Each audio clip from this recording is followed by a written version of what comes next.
you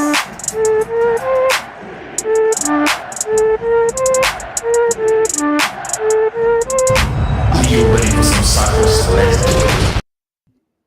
And welcome to Top Corner Talk, everybody. It's Monday. It's a Victory Monday. Musa Seka, Mo Football, will be joining us in a little bit, but for now, it's myself, Jeremy Clements, our good friends in soccer, Oscar Rojas, and of course, the one, the only, the man, the myth, the legend, Charlie Bilyeu is back. Charlie, welcome back to the show, my man. How are you? I'm doing great, man. It's been a busy, what is it now, 2 months, month and a half now away from the show. I'll be here for just a couple minutes to talk about some stuff. I think we can get straight into it if you want. Yeah, let's kick it off with some City 2 talk, Charlie Bilyeu style. City 2 is, I think, the brightest spot in this organization right now. Sadly, they get their first loss, and I believe they had a 13-game unbeaten streak, something along that line.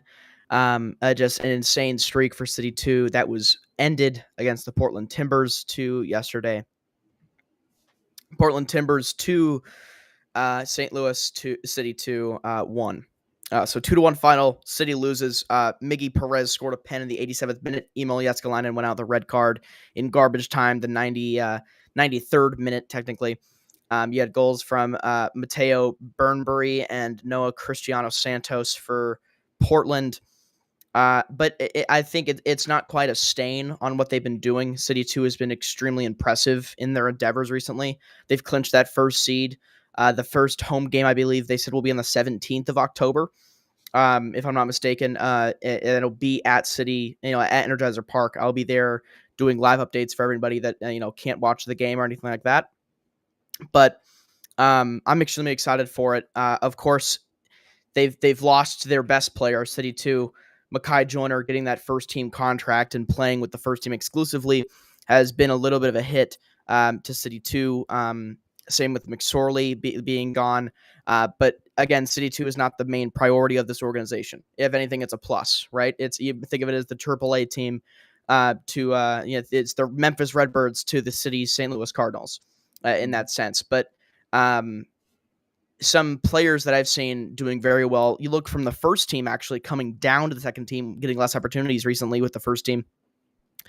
Caden Glover's been there all season. He's been great.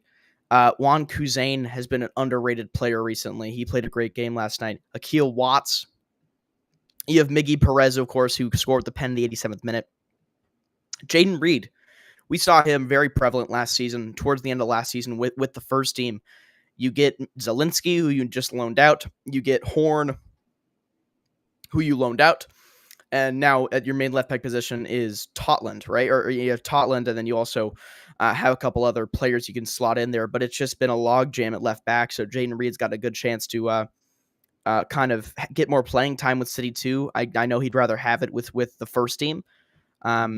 Another bright spot has been Emil Jääskeläinen, and it feels like he's a carbon copy of João Klaus, a little lengthier and a little skinnier. It feels like he is the stick figure version of João Klaus in the sense that he is a commanding 9, a striker that can score goals day in and day out, kind of similar to what Klaus did in the first year of the organization.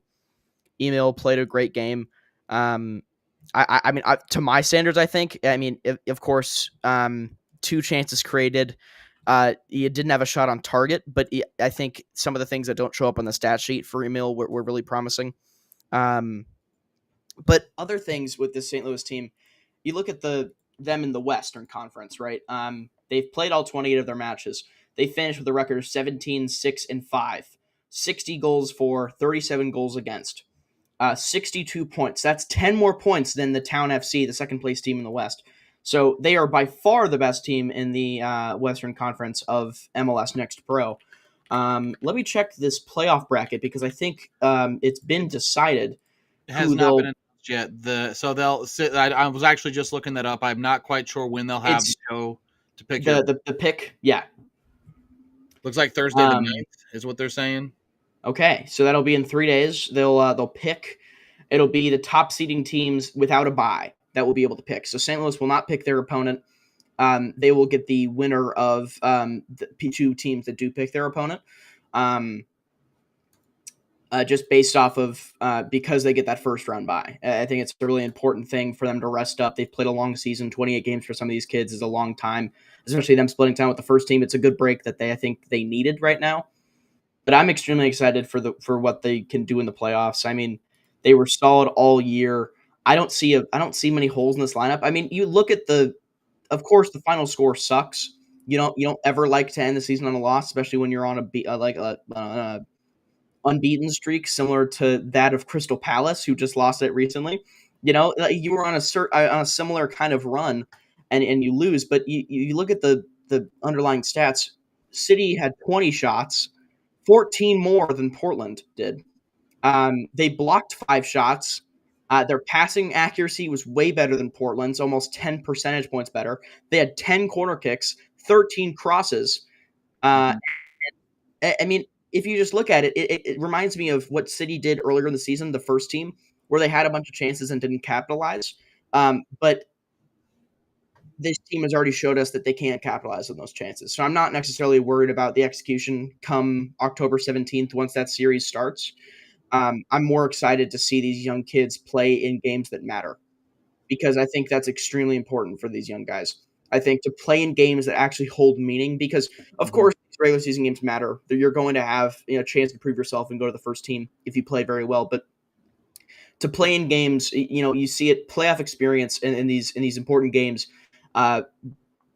It builds leadership in young players, and I think that's something we can see coming up. Is that I think Miggy Perez, I think Juan Kuzan, I think Emilio Escalante, and Jaden Reed, and I think a lot of players could grow from playoff experience this season. I'm really excited for it. Yeah, and it will be interesting to see if Mackay Joyner and Brendan McSorley should be able to drop back down. I believe they're both still eligible because the only requirement I've seen, and I think I'll credit Matt Baker for shouting this out on Flyover a few weeks ago, is that you have to have appeared in at least 4 Next Pro regular season games. Those two obviously did that by far and away. Yeah. So that I would suspect they are hopefully still eligible to drop back down for the playoffs. And they will play at home on the 19th. The road to the MLS Next Pro Cup goes through St. Louis. And we'll jump to the chat real quick as we've changed streaming services, so I can't quite know if I can feature the question. So, Charlie, I'll pose Ryan Fraley's question to you. There we go. Who should City 2 pick? I have my idea on it, and Oscar will ask you the same thing. But Charlie, who do you think they pick? Well, I think obviously you look at City 2 is at the top of the table. The easiest pick would be go to the bottom of the table, depending on who makes it out of that first round. I think personally, I would not pick Ventura County. I think that's the obvious choice is to pick Ventura County because they're the 8th seed, the team that would be first to be out of the playoffs. They snuck in with the same amount of points as Austin, but a better. I think they won head to head against Austin, so they snuck into the playoffs. I think it's the obvious choice, but I'm not going to go with it necessarily because Ventura has given City 2 fits in the past. You look at this season. I'm trying to remember. I know they played Ventura County FC at home. I'm trying to see what the final to that match was. City lost 3-1 away, and then home they tied 1-1. And there was a game last year too against Ventura County where it got really chippy, and both teams I think Ventura had 2 players sent off, and City 2 had 1. So I mean, it's been a chippy kind of really gritty rivalry. So I'm with you. I would avoid Ventura County.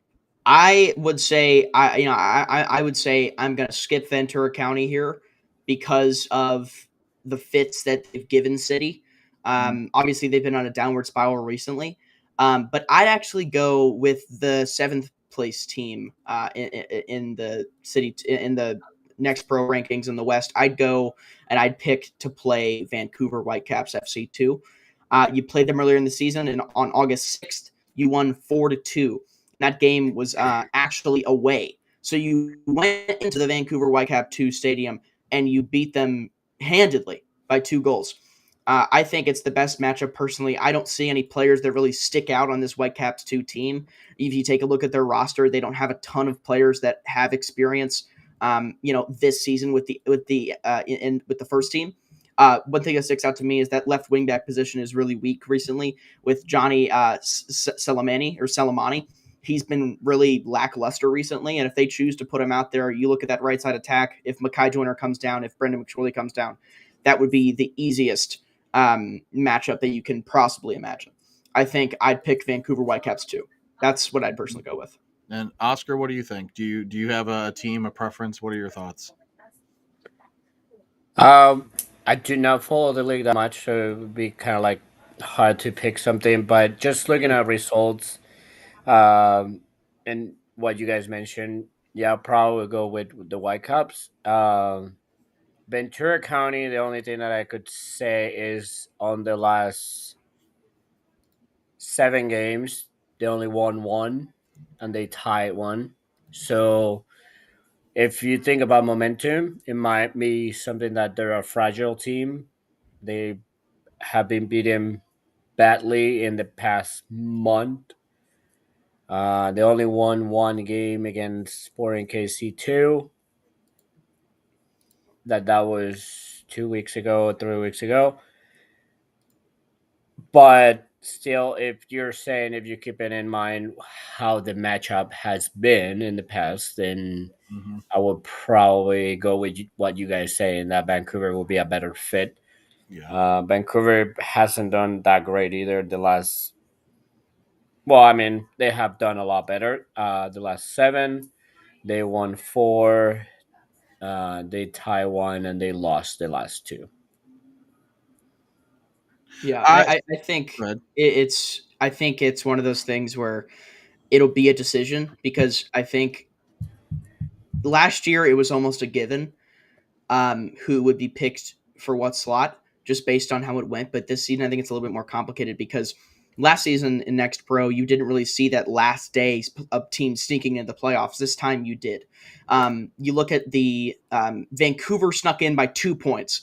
North Texas snuck in by 3.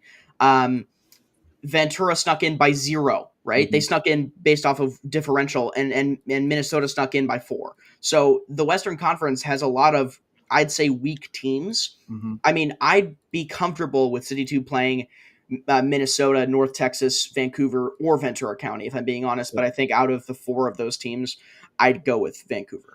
I mean, so I'm gonna throw a vote in for North Texas. I agree. I do think Vancouver's the best fit, but just talking about North Texas a little bit. So they are the defending champions. They beat City 2 last year in the playoffs. I think it was in the final, actually. It was, if I remember correctly. in Choctaw Stadium. Yeah, and City opened the year at Choctaw, and they've beaten North Texas twice. They beat them 3-0 away in the first game of the season, and then most recently they beat them at 2-0 at Energizer Park. And North Texas is 6th, so they're not a shoe-in. They're what have they won? They've won 4 of their last 10. So I mean, yeah, they're not in great form as far as I can see. So I could see North Texas as well, but yeah, I think it'll be interesting to see what direction John Hackworth and City 2 goes, and I think also just a real quick mention of Hack, because when you take your head coach out of a team, a development team or not, and you promote him and you bring in a new voice, I'm sure the players know Hack, right? But you bring in a new voice into the locker room to lead that team. You end up having guys going up and down, mainly McSorley and Joyner coming in and out, and even guys going on the national teams at times. So I do think Hack does deserve some recognition for yet again stepping in and leading a team to what's an MLS Next Pro record 18-game winning streak, or I'm sorry, unbeaten streak, because the MLS counts draws as not losses, which is fine. Yeah, it's extremely impressive what Hackworth has done with this team, because look, you see what he's been doing, right? You have basically the whole coaching staff of St. Louis City 2 has been people that are doing multiple things. Yeah. The assistant coach is also the color commentary guy for the first team, on Y98.1. Dale's great. He's a great soccer mind and an even better soccer voice. But you look at John Hackworth, he's taking over in interim from Lutz Pfannenstiel, pardon me. You're looking at him managing City 2 after Christie got moved up. He's handling a lot of things, and the ability to still become a quality coach and still win games with this team is I don't think you can appreciate it enough. And I think with that said, before I head out here, I don't think we have time to do the whole thing, but we can go over the latest article I posted on Substack recently about player grades for the game on Saturday. Of course, City taking the win 3-1 against Austin in Austin against a playoff team. It's one of those things. It's like at the end of the season, they always get your hopes up, right, for next year. That's what happened last year. They started to do well after they got those summer transfers. But if you want to go through the top 3 players we think that did really well, I can start. I think I think it's an obvious. I think he was my only A+ player this game. It was Marcel Hartel. When you score 2 goals, the first one being an absolute banger, and the second one just being, I mean, you got to do what you got to do, right? If you got to just poke it past the keeper to get it in the back of the net, then go right ahead. 2 goals right in the first half, putting City way ahead in a lead that would stay for the rest of the match, winning by 2 goals. I think he was the best player in that match, 100%. I don't think anybody argues that. I mean, Yeah. I won't. Anybody on here want to argue against it? No. I think- would say, though, I might be the crazy one, but I think his second goal was actually the banger versus the first one. That's fair. You're saying it's more technical, maybe? Yeah, Yeah. because I think the way position your body and have the awareness to actually use the outside of your foot, and you can see it's not a powerful one. I think for me, that's maybe the one that's Yeah. because you've seen other guys do it over even this weekend, but Yeah. we'll probably could discuss that furthermore. But For sure. I think for me, the purist almost that goal kind of It's a little cheeky. It's different. It's a little cheeky. Yeah. I liked it. And then I think then I had my only A- grade being Alfredo Morales. He picked up an assist. I think this is the most impressive game we've seen from Morales and the most impressive game we've seen from Hartel. I said in my article, I think I'd argue this is the best game we've seen from both of those players. Alfredo Morales, he assisted on the first goal and assisted on Simon Betcher's 93rd minute strike. He had 8 defensive contributions. Just a great performance from a player fighting for a contract, right? He's an unrestricted free agent, no club option at the end of the season. He is fighting for a spot, whether it be with City or with someone else. He's trying not to be a trialist like he was in California. Did they play their preseason in California, St. Louis this year? Yeah, it was. I think oddly enough, I think he was a trialist in the game against Austin out in California. So he's trying to make it so he doesn't have to be a trialist again. Yeah. And I think he played an amazing game. I think he deserved an A rating there. I think, and then my third best player, he was tied with Simon Betcher at an A-. I think Thomas Totland was the best defensive player that game. He played an amazing match, in my opinion. He created. I mean, you look at the defensive side. Only 1 defensive contribution, which he didn't have too much pressure on his side of that match. But to be able to have the most chances created as a defensive player and have that impact that Totland almost has every game with the offense, to be able to move the ball up that wing, with pace and with confidence, to be able to just flip the field so easily and create those chances. I think it's extremely impressive what he does day in and day out, because we've seen him do it consistently. He created the most chances from any player on either team. 5 chances created in the match. I think he earned an A- in my opinion. And then the only reason I put him higher than Betcher is that Betcher had a very small sample size. 12 minutes. Of course, he scored in that 12 minutes, but I would have liked to see more of Simon to put him in the top 3. I don't think I can. It's like putting Tomas Ostrak in a rating. It's like I gave him a no rating because he played for 1 minute. I don't think you can't really judge it too well. But Simon had a great game, obviously. But I think Totland played a great match. I agree. Yeah.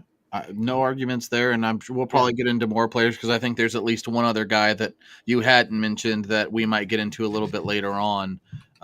Might also be in the midfield, just to spoil it a little bit, but no, it was arguably one of the better performances City's had in terms of just complete games, in my opinion. But we'll get into that more. Charlie, what's the Substack? Let's get Substack.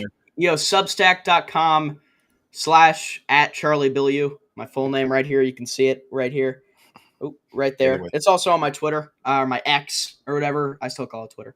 You can find it. I post every Monday with player ratings based off of performances. I'll do it for City 2 coming up from the playoffs, and I'll do it for the last match the City plays. on the is it on the 18th this year? Their last match. St. Louis City. Yeah, we wrap up the season on the 18th. I may be able to get to that one. We'll see. It'll be rough because I might be stuck at the radio station working overtime, but we'll see. I appreciate you guys having me back for a bit. It's been hectic the last couple of weeks, but anytime I can come on here and chat with you guys is a great day. Yeah, and don't ask if you still have a spot. You still have a spot. You're the OG stats guy, Charlie. Yeah. We gotta have you on. Somebody's gonna teach me how to tell the stats and what I'm misinterpreting. Okay? All right. We always have your milk warm and ready in case. Oh my! Oh. You had to. You just had to, Oscar. You just had to. Hey, Oh that's man. fine. Hey, it's just like I never left. Hey, Never. have a good one, guys. I have Yeah. a good rest of the show. It's good to come in again. Yeah, good luck. Thank you, Charlie. Have a good one. So yeah, we'll run the sub in. Charlie out. Mo's back. Welcome to the show, Mo. How are you doing? Another day in paradise. I'm a little tired. Sorry I had to eat. I was hungry. But yeah, we gotta eat. got done coaching. Boy, gotta eat, man. Yeah, got to take care of yourself a little bit. One thing I do want to go back to the City 2 conversation before we go full bore into this Austin game. Yes. One thing that I do find really impressive about City 2, and I know it's next pro, I know it's a couple levels below MLS technically, but when we talk about a City team that was really, really bad at holding leads and finishing games when they took a lead, or if they blew it, they couldn't rally back. There were only 4 times all season where City 2 dropped points from a leading position. That's insane to me that only happened 4 times, given just the kind. It's just maybe the culture, the locker room, the atmosphere was different. But yeah, only 4 times, and they actually still ended up getting a point in at least 1 point in 3 of those 4 games. The only game they actually dropped all 3 points was way back in April against Galaxy 2 in Ventura County.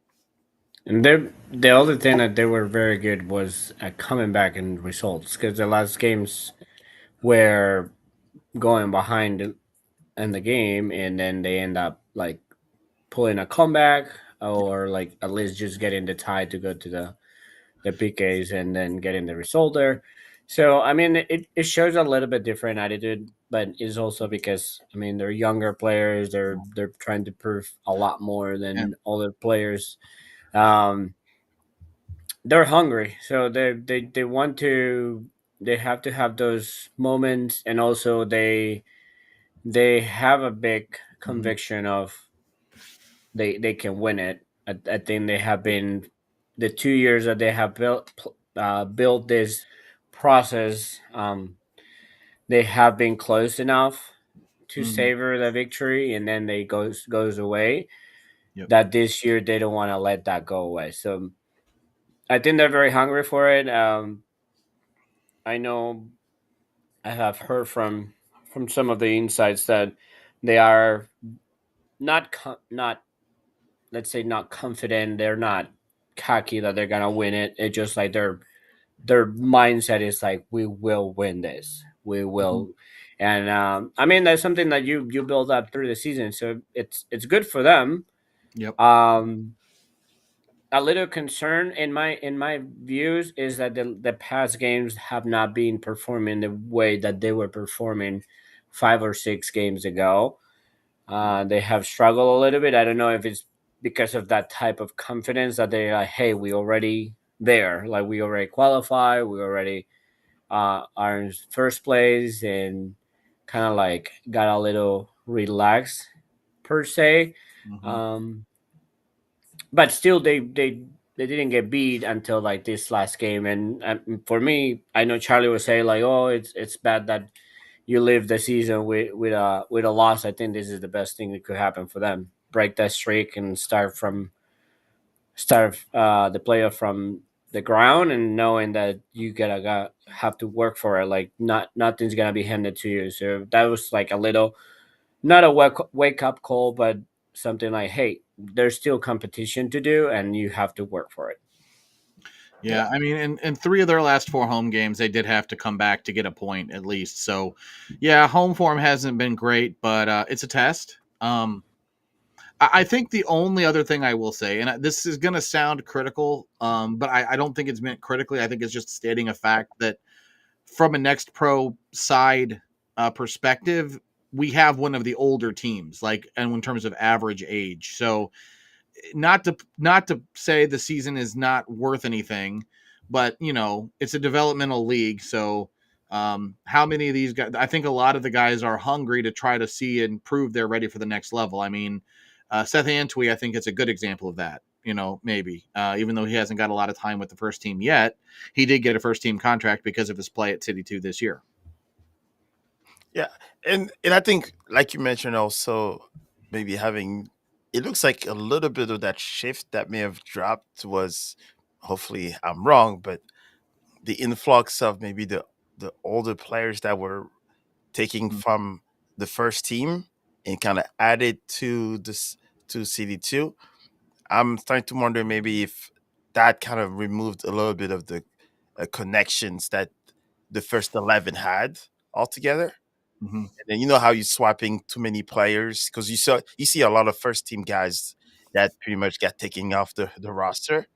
They're Yeah. now playing with CD2, and the youthness maybe and the connection that they built out the entire season might be a little bit affected with that new addition, maybe. Mm-hmm.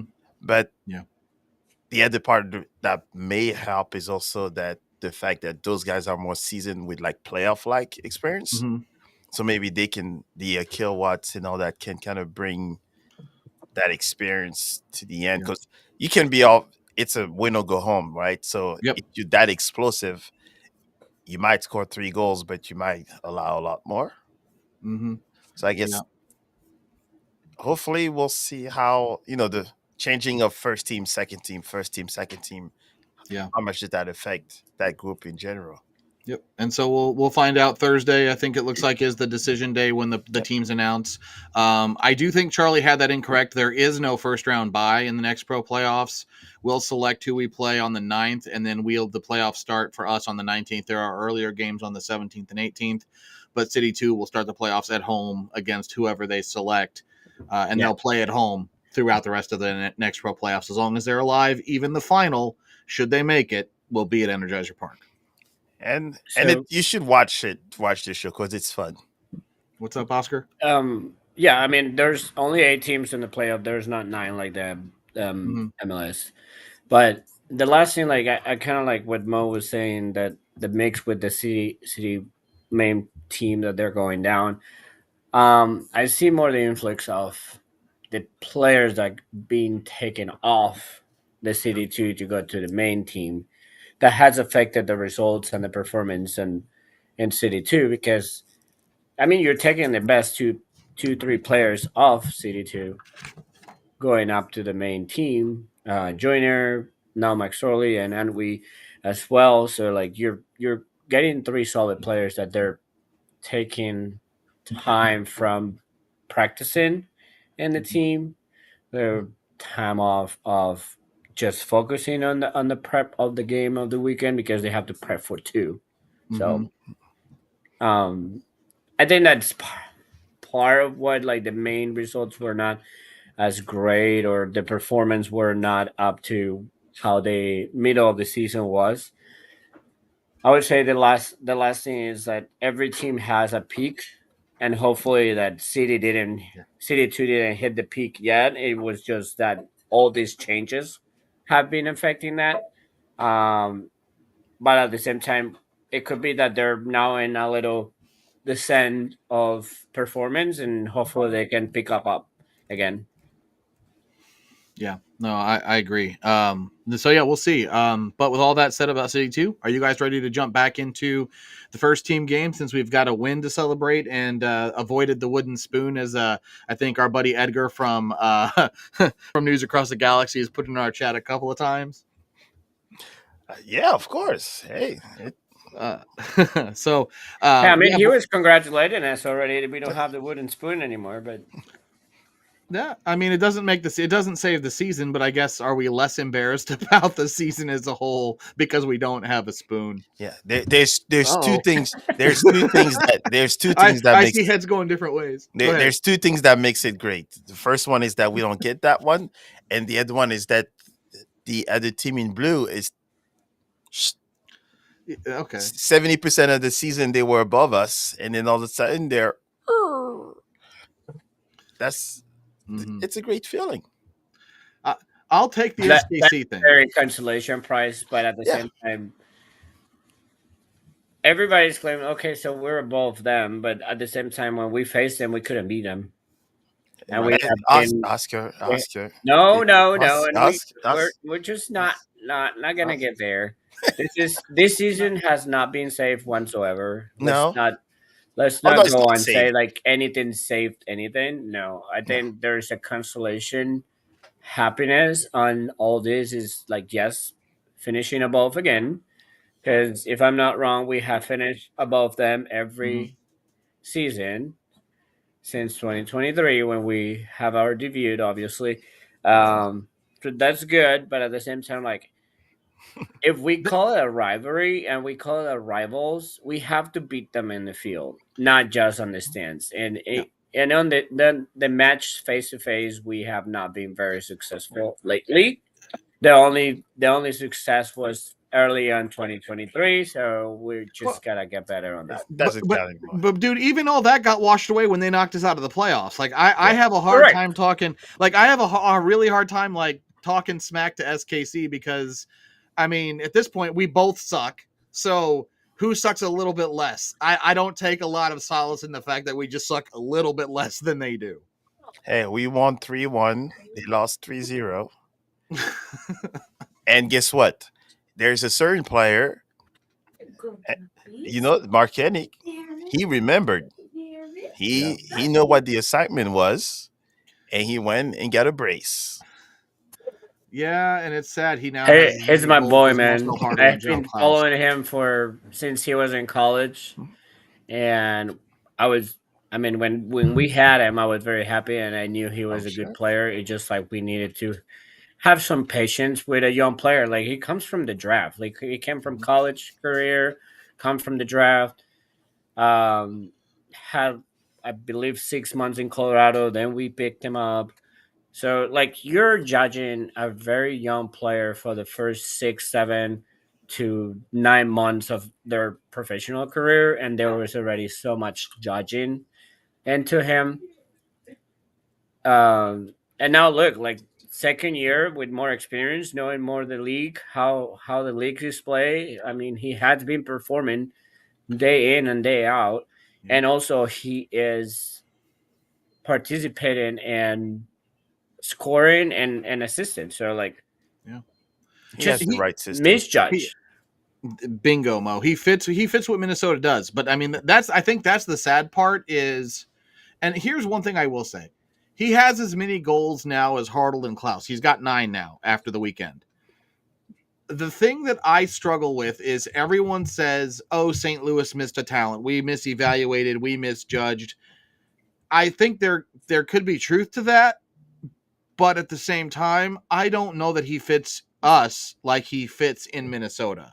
Maybe he does. Maybe we misjudged him and misevaluated his talent when we traded him. But I don't think you can say it's a one-to-one thing that just because he's been successful in Minnesota that he would have been successful here. And it's only one season. He's got to do it again next year for me to really feel like, okay, we really missed the bus on that. Yeah, and I think for me, when it comes to a player doing better in another team, that's not necessarily because that player is bad. That's why I always defend certain players. When they go and say, "Oh, this person is horrible," "Oh, this person sucks," it's like, yeah, but different club, different situations. Yourself up there. I had to You do it play 'em right in front of differently. me. That's what happens. Oh goodness. And we can see a whole bunch of players from across the pond to here that leave a club and then the same season are playing exceptionally well. So I guess we didn't want to talk about a player that's gone already, but I think it's just one of those things where I guess we always go back to what could have happened. And I know some people at Minnesota at this moment that just got picked up and they're picking up young players. They're hungry players and they're runners.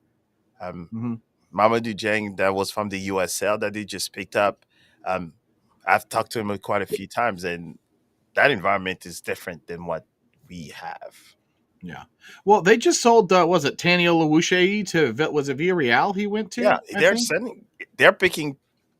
I don't They have know. a good scouting Yeah, Yeah. I don't know team. That how might they're work. They doing, but definitely have a good scouting team that they're finding James. raw talent and polishing them and then Yeah. sending them out. But I mean, Oh.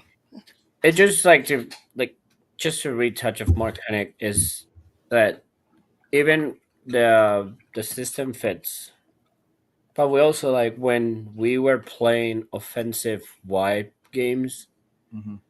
with him, he was being effective. The issue was in the defensive part. But if you notice, Minnesota doesn't have him as a defender side of things. Like that's why they play with three on the back because those three create that safeguard when their their fullbacks go up or the wingers go up. So I remember when he scored a goal with City was also a header, if I'm not wrong. Mm-hmm. So it just tells you what type of strengths he has, and he just have exploded this year. Yeah. But yeah, I mean, it's good that he remembered that it was Casey and that he needed to do the assignment He did. and enjoy that for sure. Hey, Um, as long as we send players and then they Yeah. can destroy our opponent or the people that we're supposed to be rival, then we can just sprinkle a whole bunch of our players across the league. and Maybe then it they will will help always us be one day. So, so, they'll be last every time. Then so, Hey, so that's what United did with Garnacho then, right? uh, no, not really, because he's doing pretty decent at this moment Yeah, I at know. Chelsea. I Much know. United does the opposite. Yeah, Instead of we're sending their against it. players to help him win, they send them away, and then they Yeah, become better player. Because there's that's one fair. in Barcelona that's also doing well. We're not talking about Rashford. Yes. Well, I'm not going to look in my closet at the Rashford kit. or or, Uh, or what? Sancho or Do you want to keep going? All right, all right. So No, no, really, United. speaking of guys who understood the assignment, we Or had two guys in Nana? the starting 11 for City and Austin that understood their assignment that hadn't played in a while, guys. No, in all seriousness though, yeah, no. Thomas Totland his first start since July. Who? Alfredo Morales his first start since August. United's a mess, but City though. Totland was here? What? Totland exists. Oh my Critchley said in midweek he'd have a feature, and he started. He came in at so that starting just at the with the lineup real quickly, and we'll jump into the conversation. Of course, Roman Berkey's in goal. The last run out of the Confluence Kit, maybe his second to last game in goal for City. We'll see. The defense in front of him from left to right. Conrad Vollum moving over to the left. Hopefully, the center back pairing of the future in Falou Fall and Henry Kessler. Thomas Totland back in on the right. A really strong defensive midfield to pivot with Morales and Durkin. Then you have Pompeu, Hartle, and Sangbin in the midfield with Klaus up top. So, yes, Totland's first start since July, and Morales back into the starting 11 for the first time since the end of August. And you could argue, as Charlie did, both of them made big impacts. Yeah, it was the game of like the silent players having their best game to date. And I think sometimes the defensive midfielders usually don't get as much credit when they do their job right. They usually get exposed and screamed at when they do it wrong. So definitely agree that Durkin and Morales kind of get their flowers because they kept up with their assignments. Well, I thought Morales was one of the worst sixes in the league. Clearly, that did I'm not come from us. So we've been saying for weeks since Nashville, we didn't understand exactly why Morales hasn't started more. I know Leuven's been back, but I've even made the case, and I think you guys have too, at times for Morales over Durkin because of what he can do defensively to settle a game down.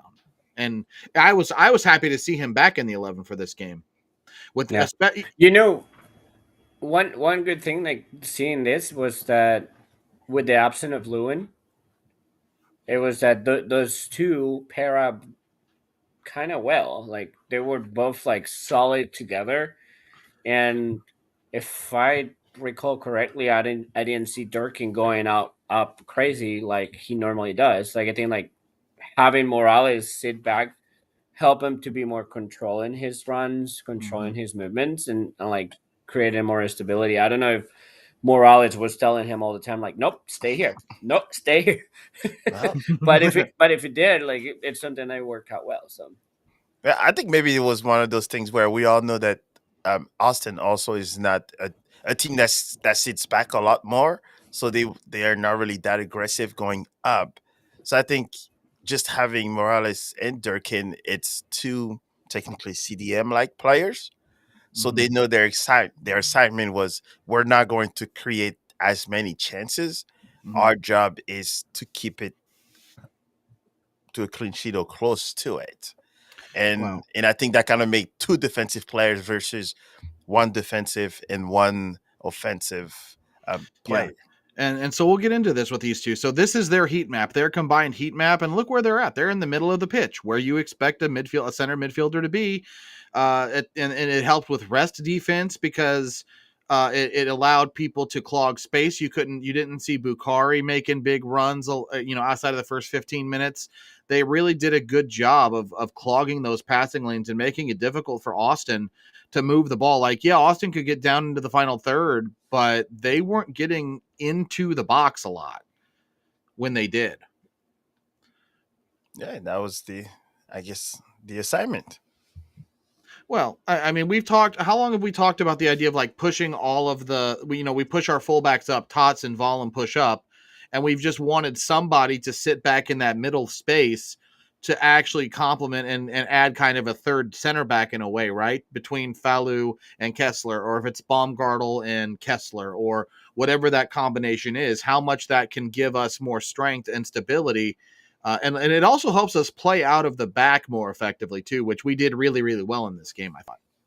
Yeah, and we stopped doing all these lateral passes to death, which kind of helped us move forward faster and not the teams settle and wait for us to be done with our city tiki taka from the back. Yeah.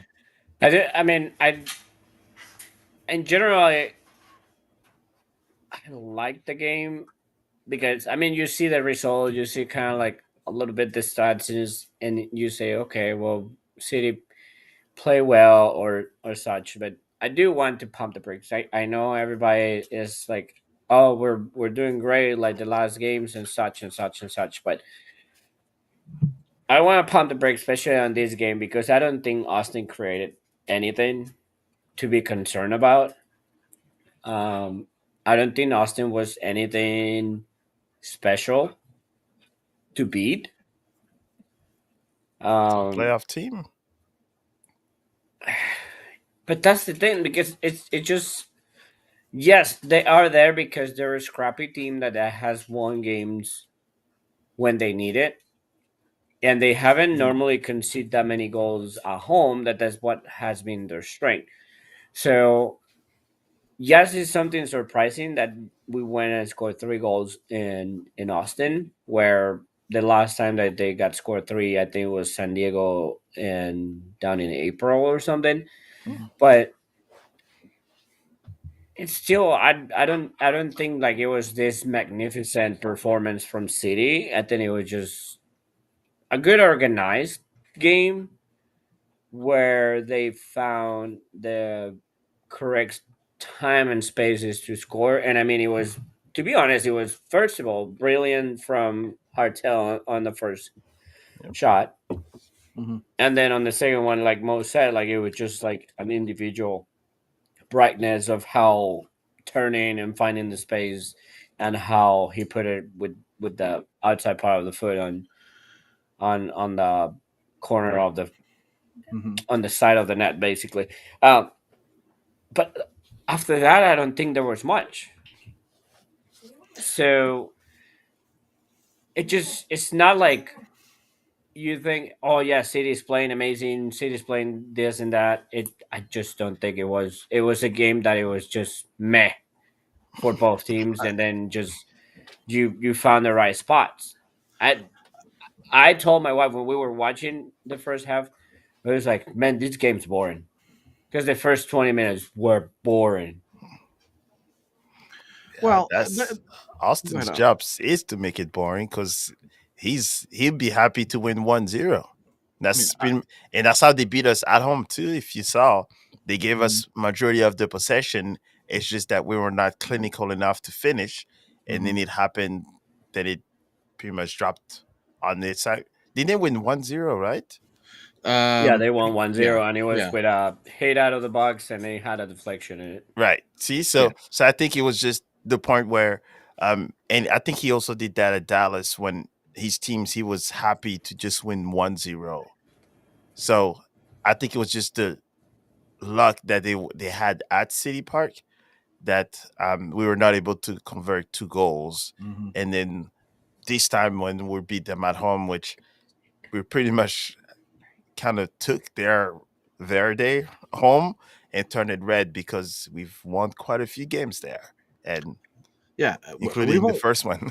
yeah, we're 4-1 What- and 1 against Austin, and I don't think we've That's lost. the other thing I was gonna mention for sure is that you have those teams that you are like more susceptible to win and lose, and I think the matchup between Austin and City has always been more towards our end, like to Yep. win and to get the points than Austin. I mean, obviously they beat us at home with that ricochet, and we actually play a little bit better than them that game, and so I just think like some people are giving too much credit to this game, like saying like, oh, we're getting better, we're back, we're such and such. It's like I don't think we're any kind back.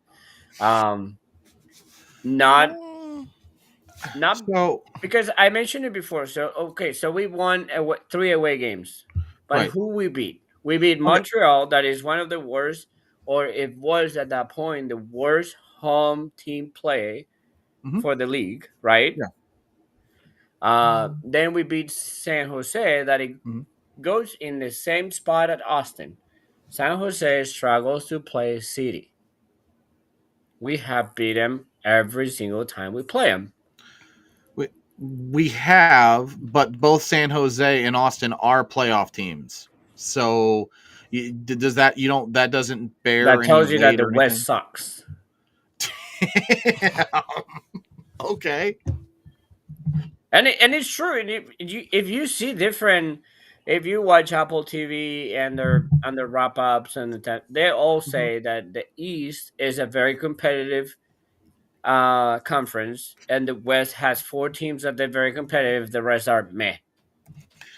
Well, yeah, I mean, I don't disagree with that. I think that's absolutely fair because I mean, the East has 3 or 4 teams that are battling mid 50s or 60s, 60 points. I think out of the West, only teams that are near that are like Vancouver and San Diego. and There's probably one more LAFC. up there, and LAFC, but I'm not talking about them. I'm still sore over that. No, But go ahead. but Why like you're then you sore? but I like thought we were back just because. I didn't say we were back. I will say I think there's progress, but we're not back. And if No. we're back, who gives a damn? Because it's too damn late in the season to be So, back. but Jeremy, tell me I how think we were you never say there you to will say begin with. there's progress. This is where my point was, because Okay. how you would say there's progress when you beat 2 weak teams away, then Okay. you get your ass handed at home by a good team, Not a good. They're Well, a great team. a right. great So team, They're but you just get your ass handed, and then you go and beat Austin, and just because you beat Austin, then like, oh, there's progress, and like Critchley needs to sign right now, and give him a house and a mansion and everything, and like, who are you talking to? yeah. Because please, So I'm that not was going near to that be my camp at question. Is all. like, who is he talking to? Where this? I mean, yeah. Granted, I've seen some extreme reactions. I don't think you're wrong. I'm not in that camp though. I'm not living in that house. I don't live in Fantasyland. I do live in the world where cities won 3 of the last 5 games.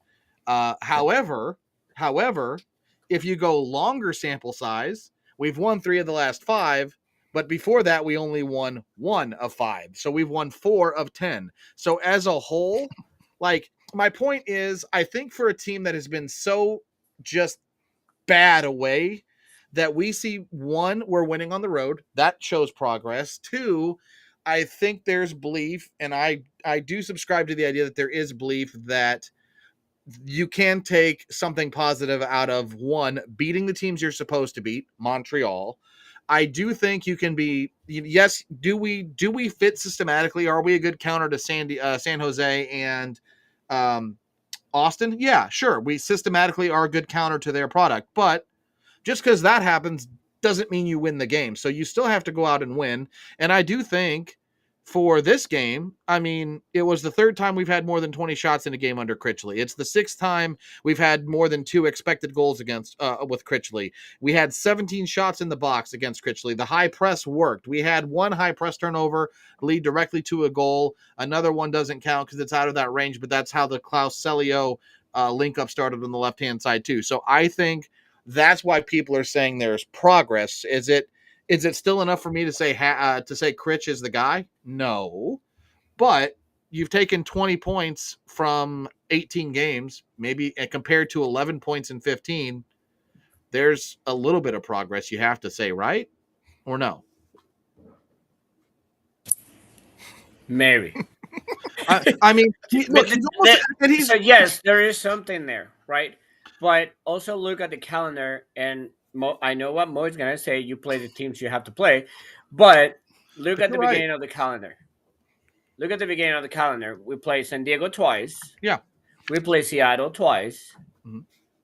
We play Vancouver once. We play, and when they were hot. Mm-hmm. And I mean, not that they're not hot right now, but when they were like extremely hot. Yeah. And we play LA once, I believe. Yeah. Under Olaf. We can make look. Let's just make this even simpler.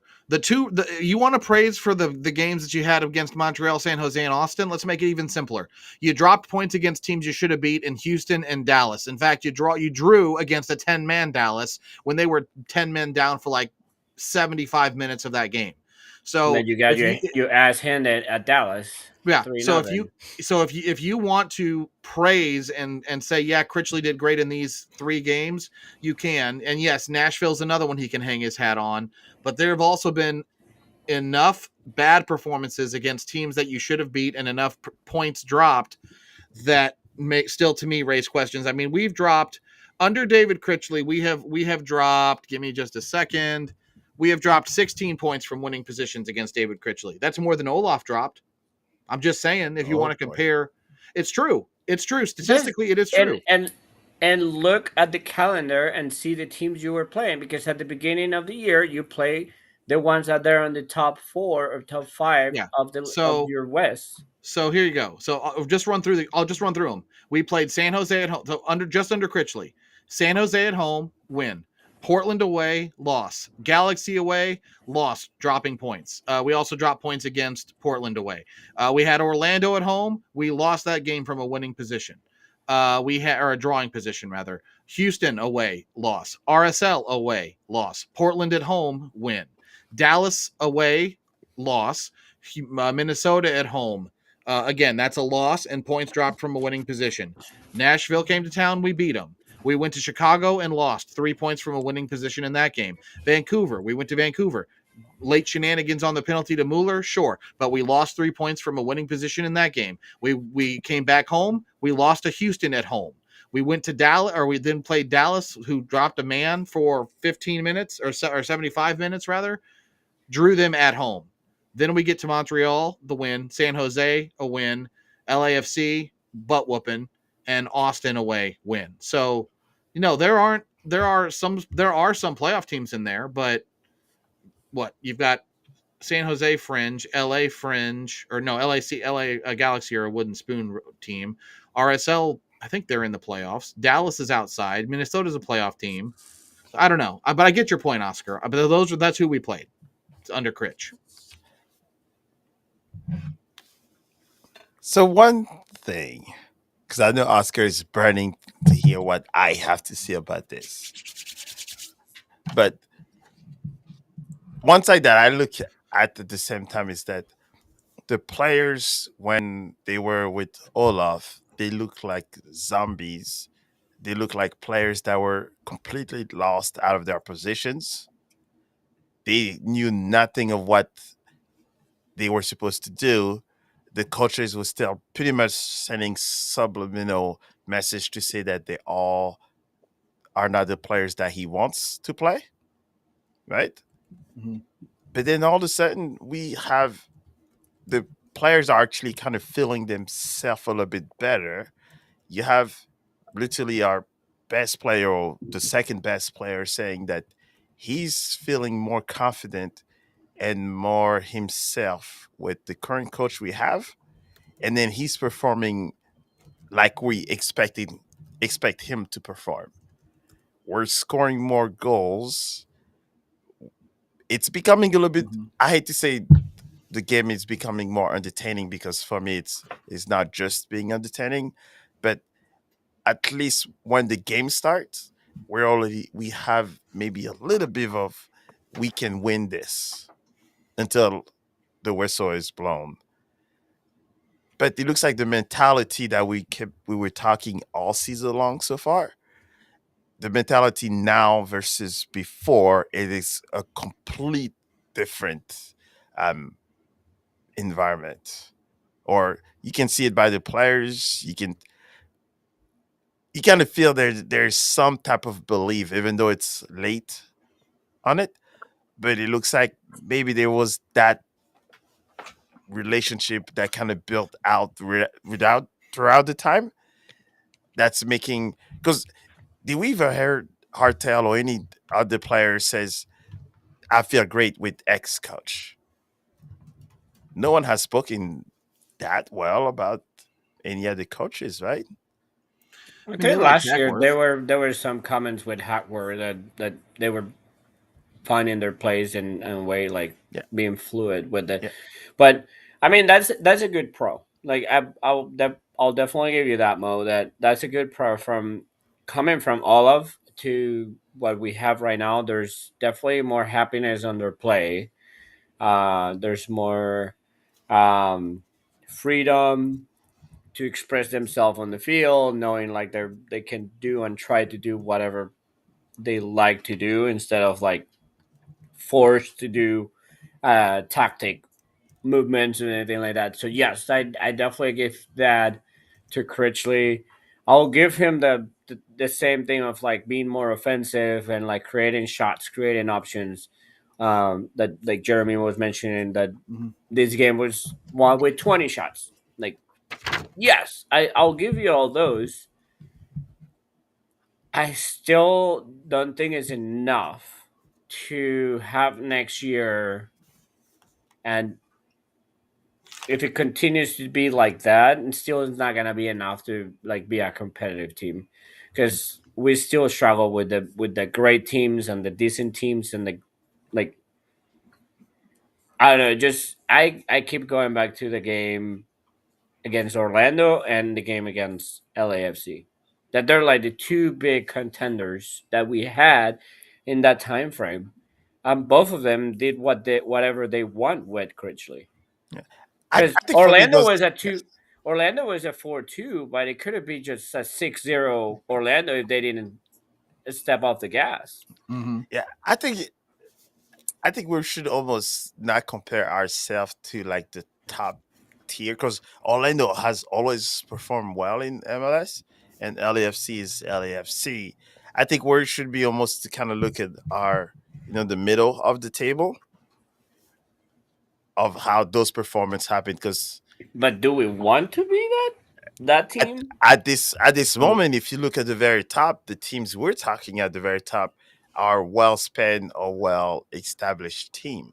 Well, I so kind of agree, but do we want to set up goal to just be to the middle of the table? I don't think I I that's a did way to to be look at it. realistic.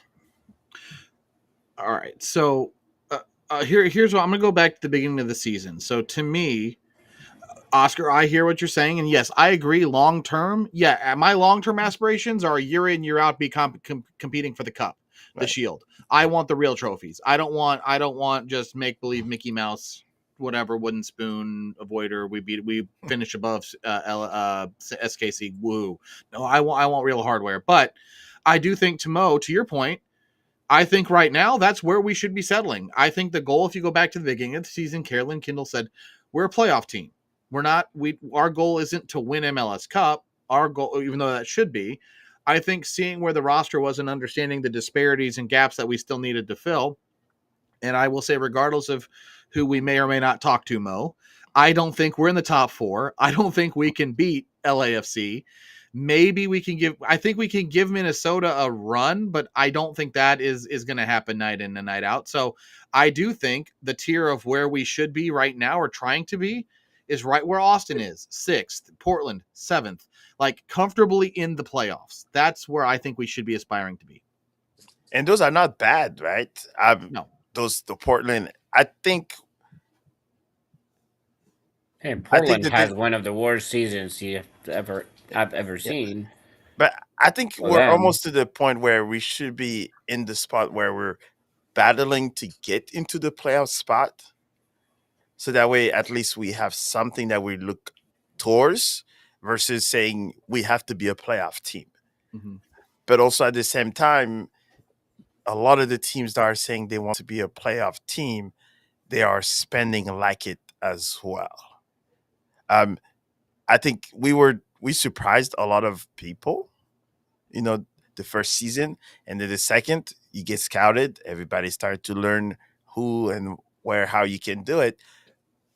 But we almost never change. We changed the wrong way. We went backward instead of forward. And Yeah. now the teams the MLS 3.0, whichever you want to call it, the teams, even the one in the Midwest that you don't assume will spend a lot of money, are actually spending a lot of money. So we're almost doing the whole MLS 1.0 spending versus everybody else is on the 3.0. Because Cincinnati's spending, Minnesota is spending, LAFC, like they're all pulling names that we're almost all familiar with. And I think that's where the biggest change is because now we got found out. But the other teams are not just resting, they want to all improve. That's why we're starting to see owners that says MLS is not there yet and we have to do more to be better league. And that means spending maybe a little bit of money. Well, listen, so talking about the spending money, and it didn't have to be that big, but if you were spending correctly, and this is a dig to Sporting KC, how bad you have to be that you have Jovelich in your squad, and he's one of the top scorers on the league, Yeah. and you still horrible. So I just want to imagine if we would have tried to get Jovelich at the beginning of the season when he was available, what we could have done with. Would it be Would have been that different. horrible still, or would have? Because you add in what 15 goals, 12 goals, something like that he has. So that's something that for me I don't understand what the team was doing, how they were recurring, how we always blame it on they're not gonna come to St. Louis, but look, he changed LA to Sporting KC. Yeah, he didn't have much of a choice, but But he went Midwest. Like he didn't try to find something else. So yeah, that and excuse does then not work. They don't yeah, want to come in the it Midwest. doesn't That work. doesn't work. No, you need to find the players and give him a promising salary, give him a promising project, and then that they will come. Oh yeah. That will come. My other thing, and it was this question of how you're setting up your hopes and saying like, let's be 6, 7 next year, right? So I'll ask you this, and this is a very famous thing in soccer. What happens normally to a team that makes their game plan to tie. So I don't know if that makes sense, Mo. Yeah, What yeah. normally happens to a coach that says, I'm going to go out and tie the game? What They pretty happens? much lose badly. They must lose, right? Mhm. So I'm going to put it on the next stage now. Why would us set up our goal to be a 6, 7, 8 team for next year? What will happen to us? Because that's what we did this year. Caroline didn't say we're going to be first, second, and third on the West, right? She said we will be a playoff contender. Guess what? We set up our bar very low this year, and look where we are. I think saying we're a playoff team is not setting the bar I low. think it's I think it's low. There's 9 teams that go through the playoff. Yeah. That's American sports. I think making the playoffs is like a, a It's a low. level. Uh, it's like saying the EPL teams that said they want to be in the top 6 so they can make it to the Champions League. Does that mean that they set the bar low because they say that they didn't say they want to win? See, there's other leagues where they go and says, "Hey, you know what?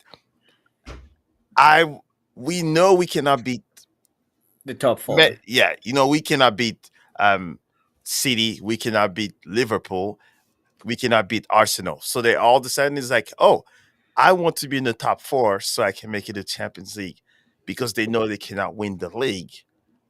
Does that set the bar low? Depends on.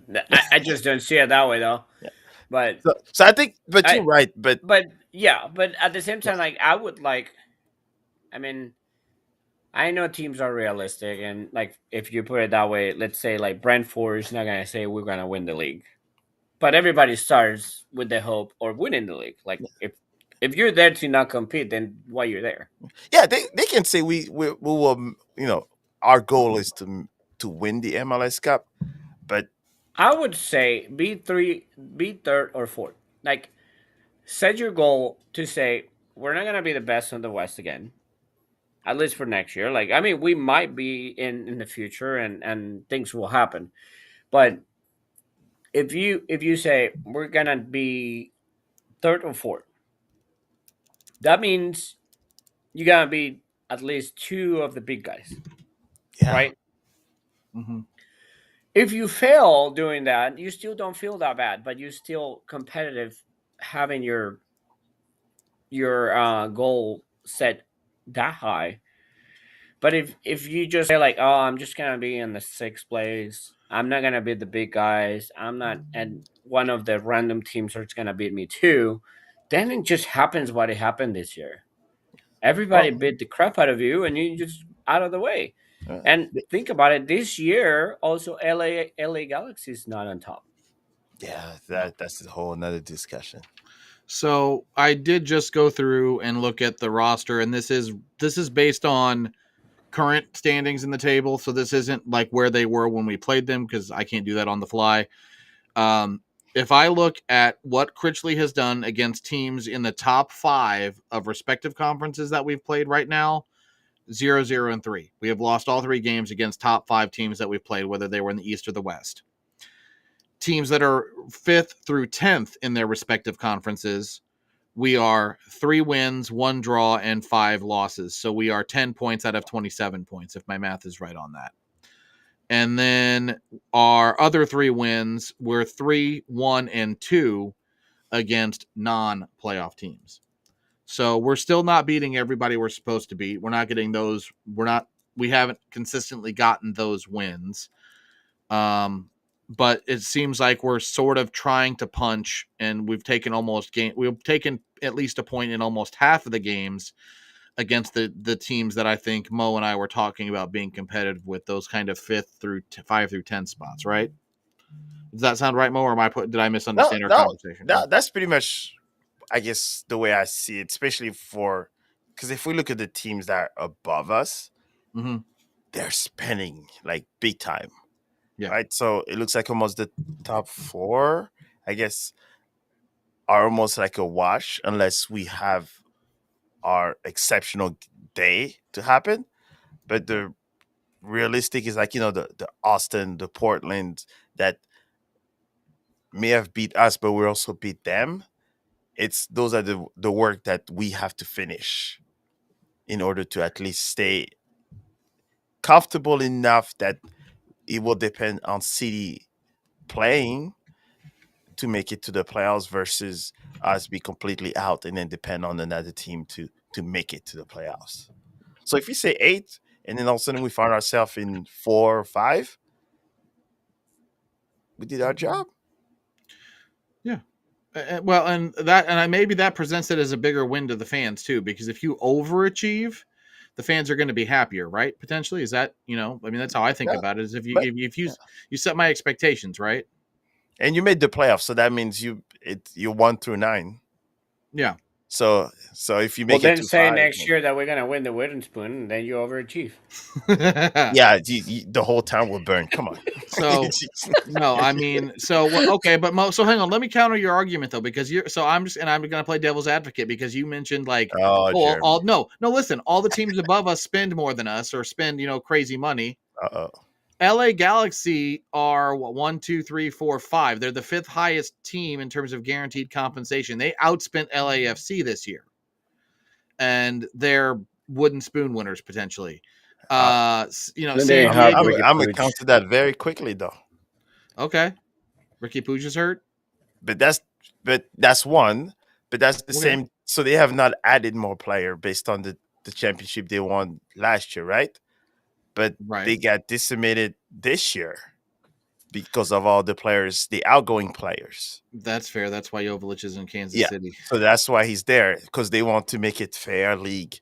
But if these guys were still there, I'm sure Jovic and all that would have outweighed why Ricky Puig is out. Okay.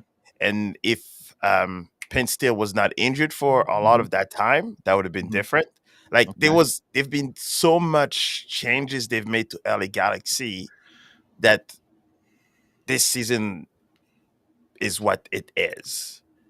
Okay. But if that same team from last year was intact, we will be the one talking wooden spoon. Okay. So, all right. So, Well, San DC Diego. would, but Or, well, So we will be close to battle with all them. right.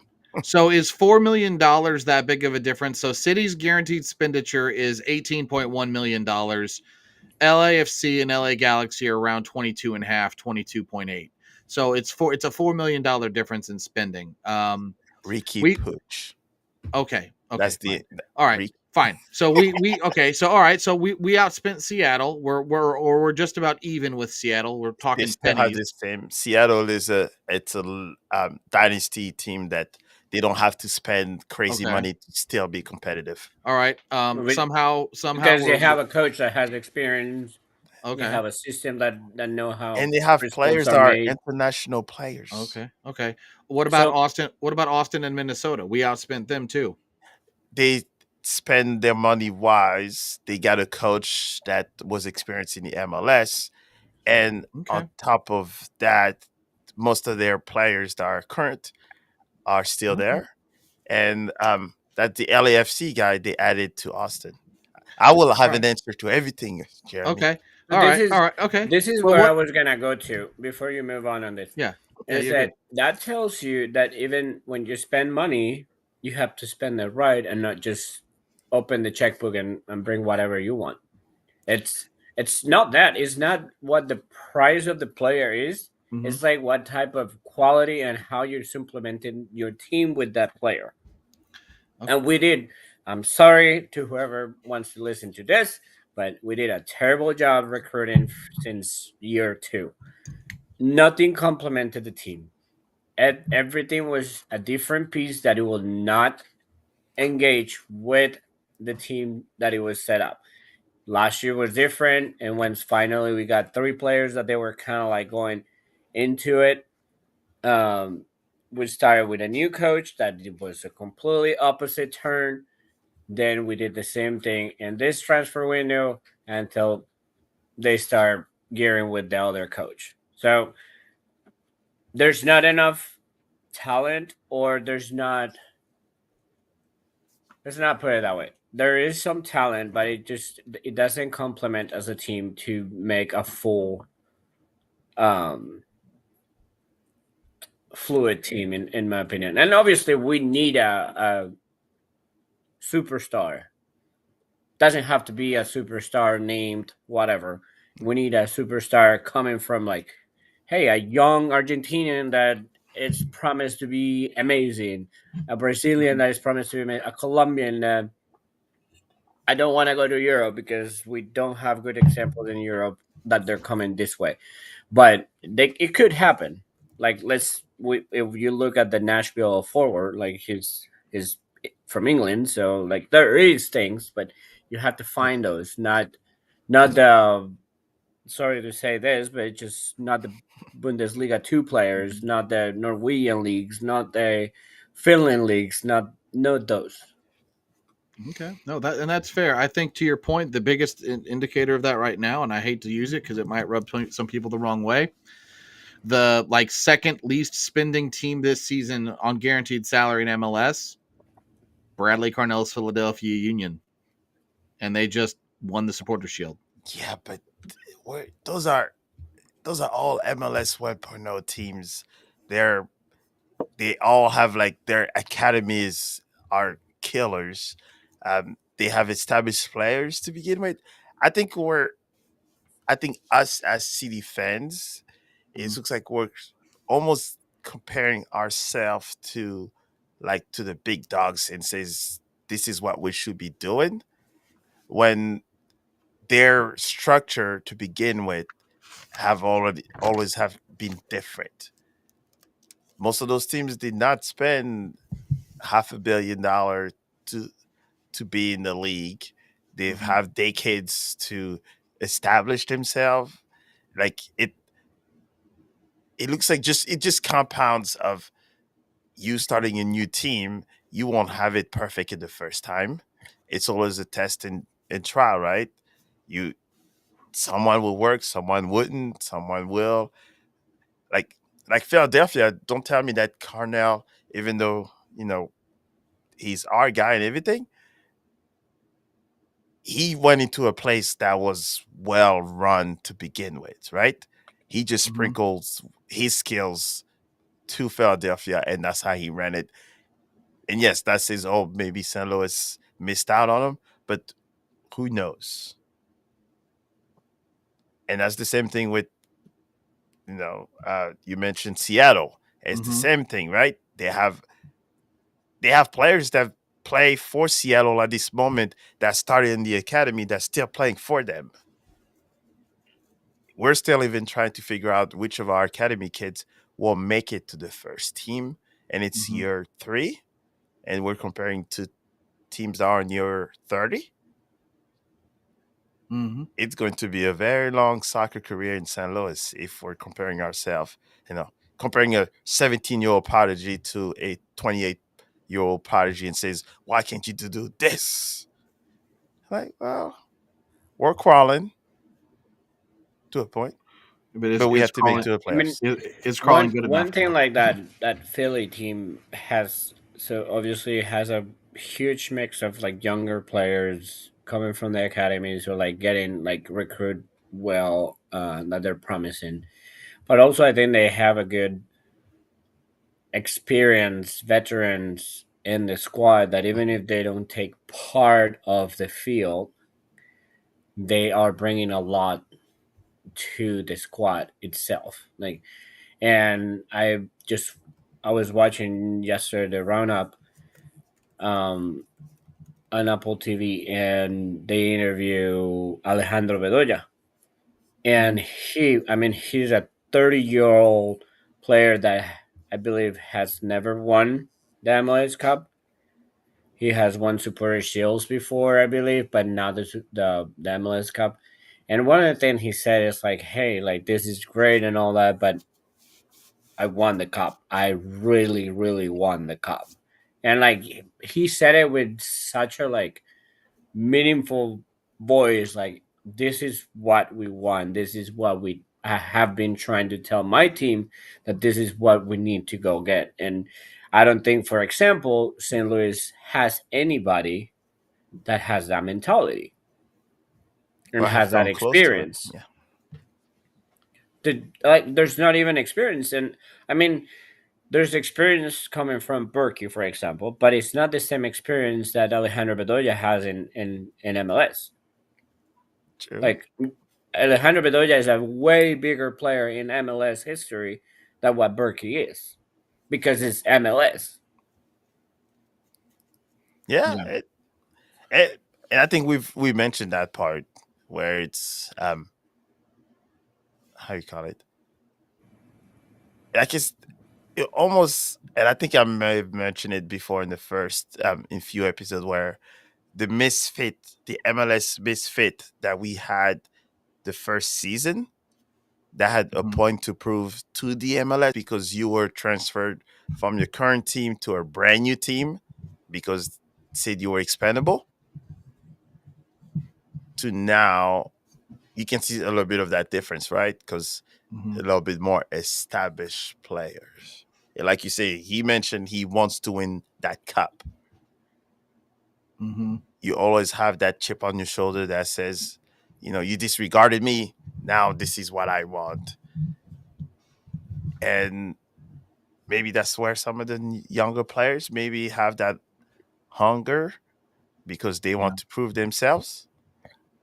But I don't know, Klaus is still a young prodigy, like Ryan said. But other I was than like, that, that was not me. no, Ryan said, What I oh, mean, they were saying that sorry, I Dan. said something. I was like, Sorry, that was not me. Dan said that we have a 28-year-old prodigy. Mhm. But I think that's the part where maybe if everybody was running like Klaus, maybe it would have been a different discussion. Maybe. I mean, maybe. I mean, I'm just kind of looking at what Union have done in the transfer market. I mean, they don't go out and spend a huge amount either. Because yeah, you mentioned the guys they've brought in or developed. I mean, the one guy that stuck out a lot this year was Frankie Westfield. He was really good against us when we played against Philly early in the season. They don't have a lot of other young guys that I'm seeing called out from Union too, at least not according to Transfermarkt. Admittedly, don't follow the Union closely, but I mean, they buy smart they've also bought smart, like bringing in Danley Jean-Jacques, Bruno Damiani. Obviously, we know they brought in Indy, right? Like they bring in squad guys that fill out holes. They had Ian Glavinovich for a little while too. So it just things that supplement the team in a smart way. They don't have an issue where your supplemental roster is like 8 defenders, unlike a team that I know. So yes, Which one? Which I one? think this is just I'll give you a clue. It's on my screen. The Cardinals? who? I don't know who The you're No talking. Go Patrol? Which one is those? Oh, Hey, I came on a free transfer. That's all I'm saying. No, good. Like, I mean, I'm lazy to put it on a share screen, but like if you look at the season stats, like the last one that FOTMOP Yeah. puts on.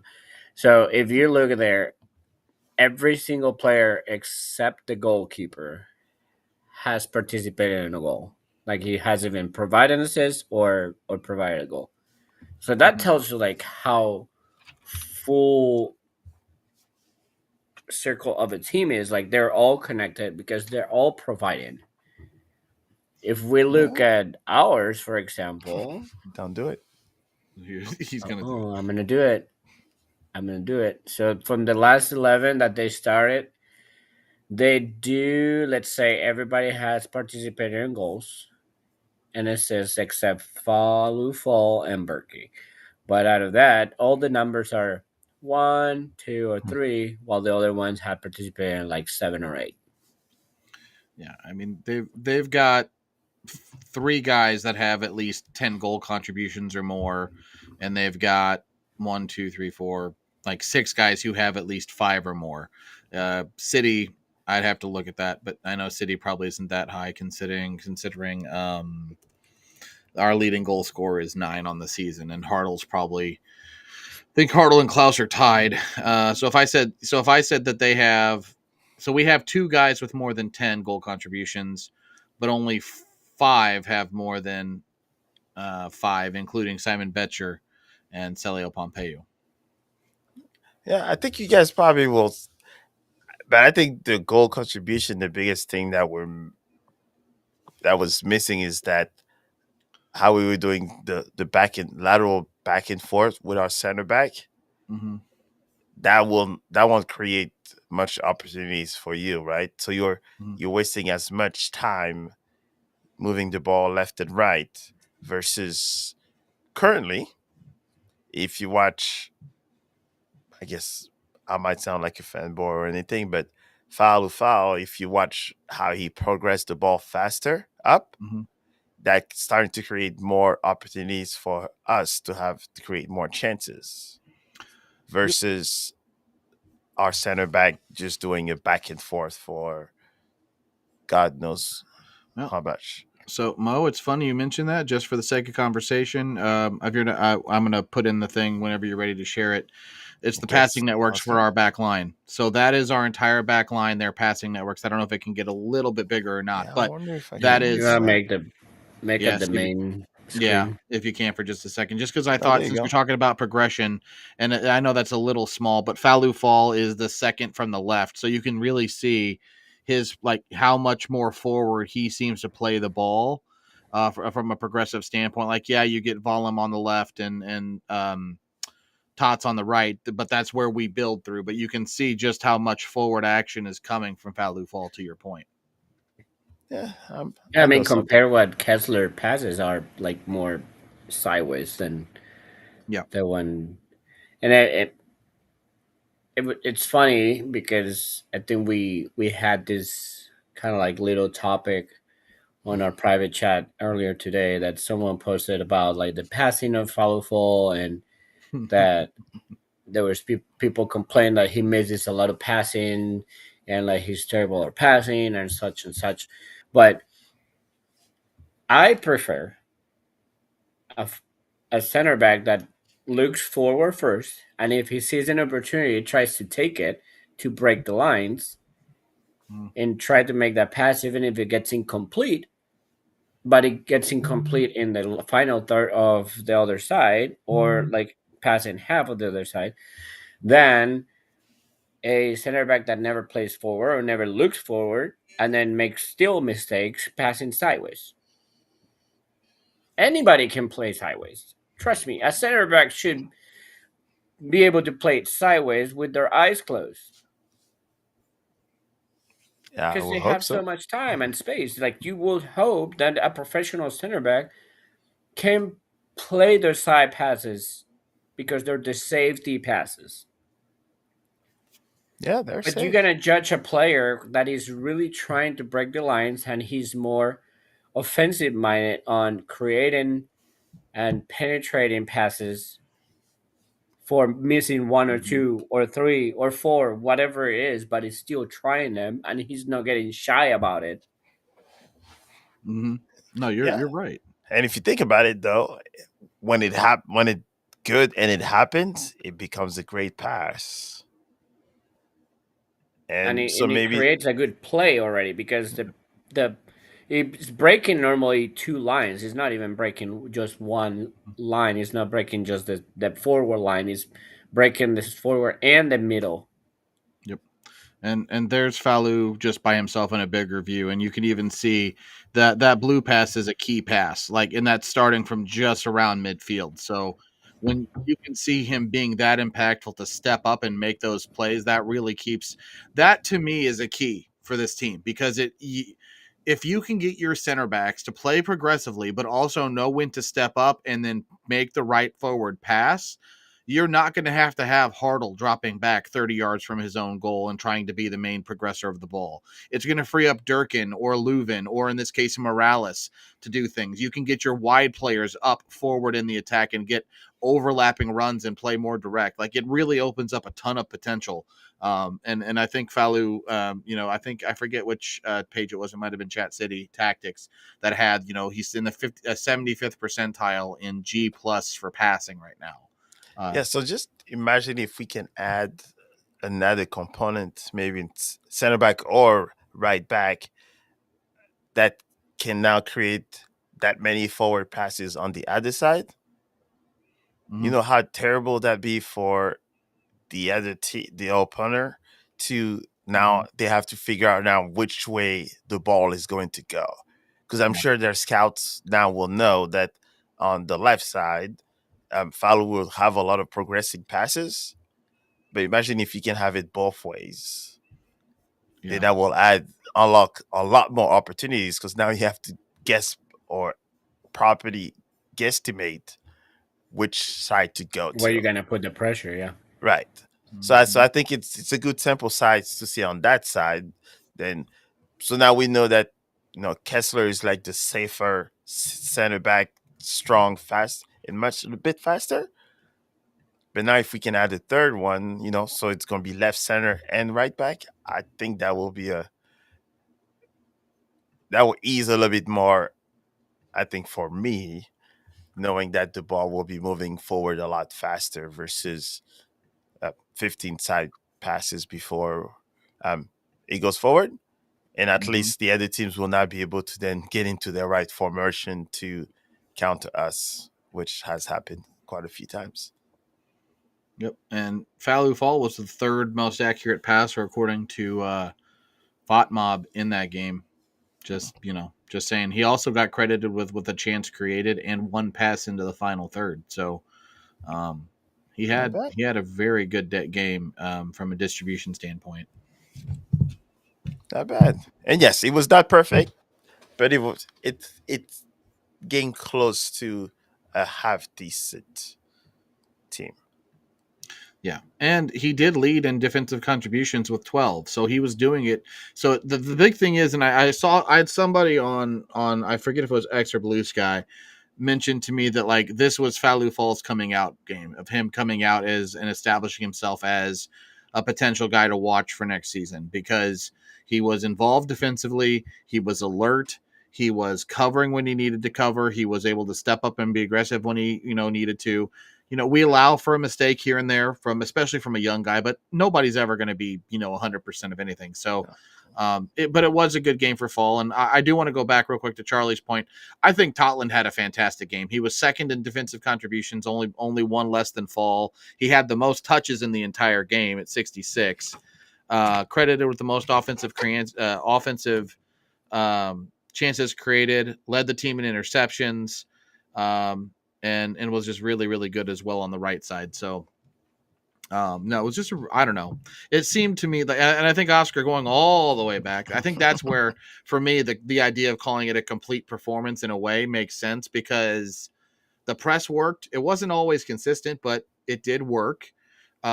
We seemed to be able to move the ball. Now, did anything always come of it? No. And was the game the most entertaining? No.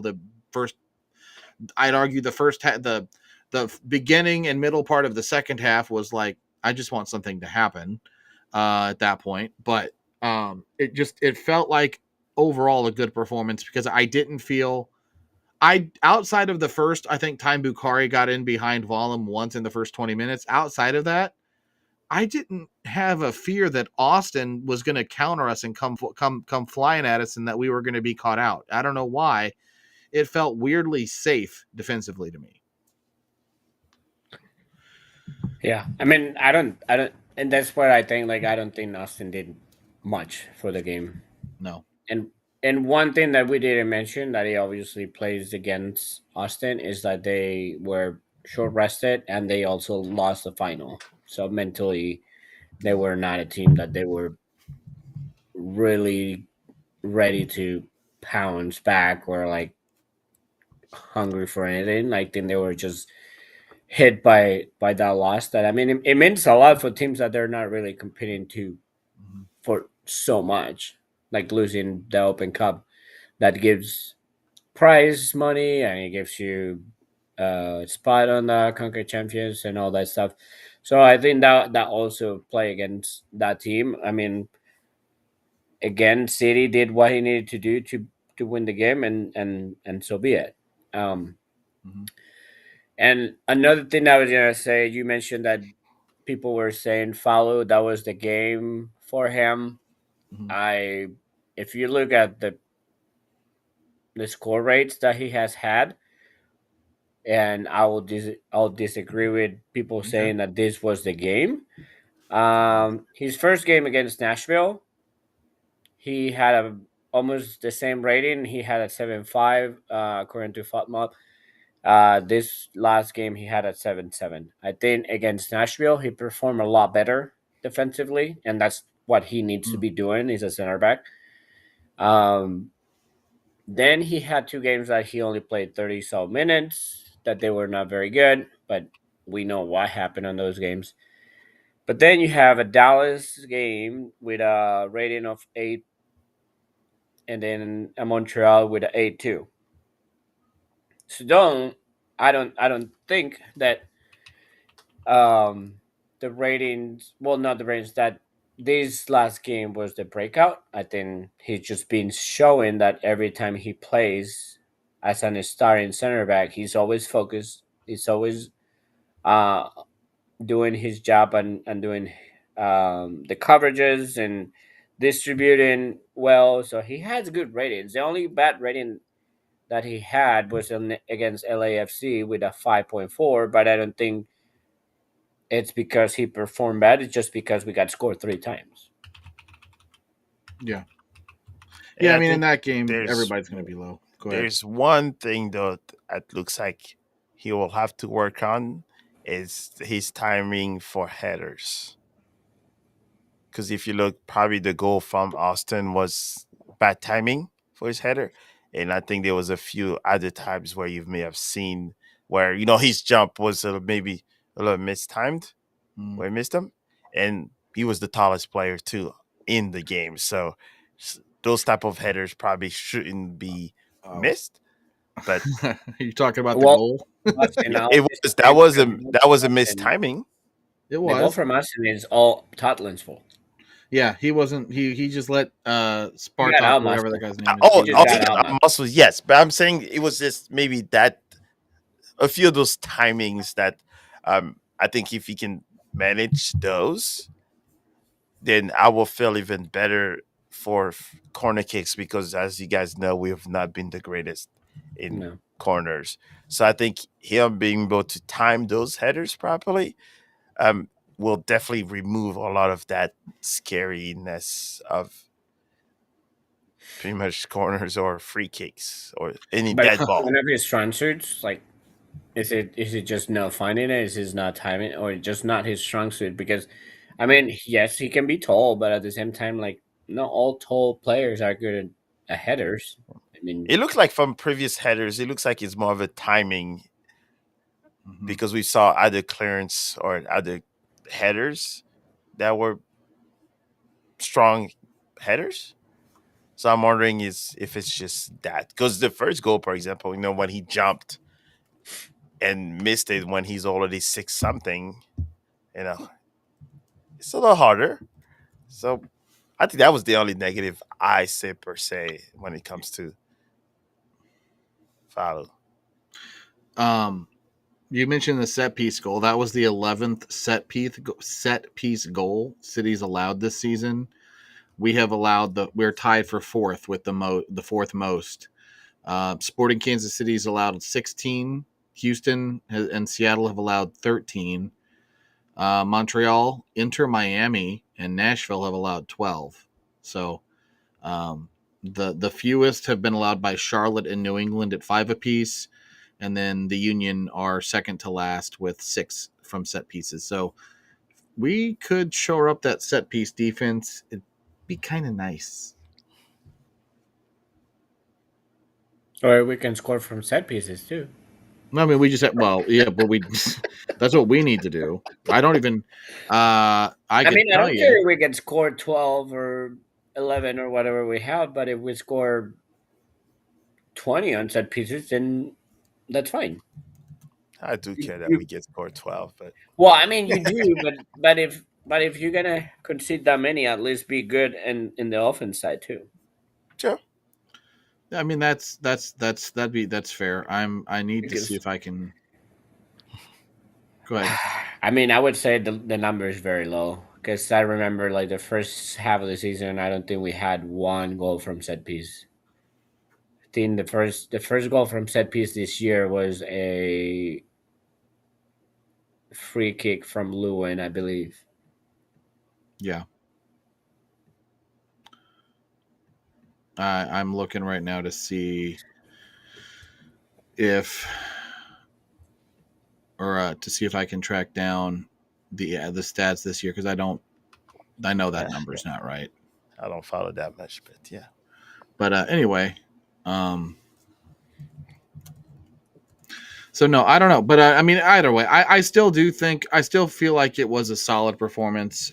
Maybe it is a bit much to say that No, we're back. We're back. Yeah, I'm not saying 110% that. back. We're back. At this point, I don't care that we're back because half this team will be gone next year. Just being honest about that. Jack but- in the box. Hey, and that's the Harvey is concerning part. If they're actually, if it's gonna be half of the team gone, or it's not gonna be half of the team gone. Mm. Well, okay, but they've But that's got a to have question turnover. for next chat when we go into the end of the season. So I can't believe this is right. WhoScored.com says City has 10 goals from set pieces. That can't be right. There's no way that that's correct. Is that PK count as a set piece? No, because they've got penalties broke out separately, where they give City credit for 3 penalty goals, 1 own goal, 10 from set pieces, 5 from counterattacks, and 23 from open play. I have to go. I'd have to go back and look and see because I don't feel like that's accurate. I don't remember us scoring from that many corners. But anyway, yeah, no, I don't know. Overall, I mean, so here's the thing. Going and we can kind of jump back into Critch's Sounds like conversation. it's 5. It looks like it's 5 of them, Ollie. From dead balls situation? This is saying, according to WhoScored.com, if you go to the situational statistics, there's set pieces, set piece goals for, say, 10 for St. Louis City. I think there's only 5. Yeah. Leuven against Seattle, Hartel versus Chicago Fire. Another one looks like against Chicago Fire. Mm-hmm. And the penalty, and then a penalty. Yeah. Like I said, that's just WhoScored.com. Their data may be out of sync. So, yeah, I do want to give a shout to Durkin. Chris Durkin had a decent game. Led the team in passes into the final third. Or no, I'm sorry, Morales did. Yep. But Durkin had a solid game. 88% completed passes. Didn't have an assist, but Morales was very good, to Charlie's earlier point too. So I was a little shocked he didn't see a mention in Team of the Week or Team of the Match Day for his 2 assists because. I tell me a midfielder gets 2 assists and he doesn't end up with at least a shout on the bench. Yeah, I need to see who his actually name made is it. not Busquets or the Paul or That's fair. You know what? I don't care if those guys don't make that list. Just give us wins, and then I'm good with the rest. Yeah, I'll take wins. that's fair. I mean that's the thing. So as we wrap up, I guess, or transition to other things, real quick, just mentioning Critchley again, 6-2-10 now under David Critchley. He's Wake got up, Oscar. 20 points in 18 games. I'm not falling asleep. I'm looking into something. 20 points in 18 games. I was trying to find the stat. Go ahead, find your stats. He will not match Hackworth in points. If we win against RSL, he will still be 1 point shy of Hackworth. So he won't be able to match Hackworth in points. He will have already matched or gotten close to matching Hackworth in goals. So here we go. I've got a real quick table. So here's your comparison, fellas, of your managers, starting with Carnell in 2024. Our Olaf, manager?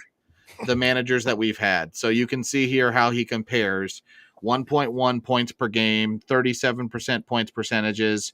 He's equaled the goal tally that Hackworth had while actually allowing the exact same, interestingly enough. His numbers are very, very similar to Hack so far. But we're getting more touches in the box. I think that was a big one in this game too. We out-touched Austin in the box despite losing field tilt. So I don't know. I always think that this is interesting when you want to compare, because there were a lot of folks, and I was talking to Matt Baker about this on Twitter earlier.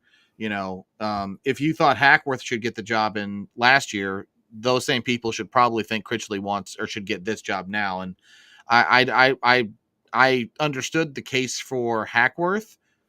I would say I can understand the case for Critchley. Even if we win on the 18th, I'm not sold, because the conversation we had earlier, yes, we've had some good wins or solid wins, but there's still been enough bad losses mixed in that makes me not comfortable saying he's the guy.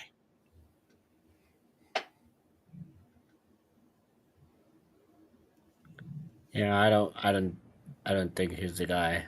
I think with Hack, I think the reaction was because we were still thinking of like, hey, we did a good year first.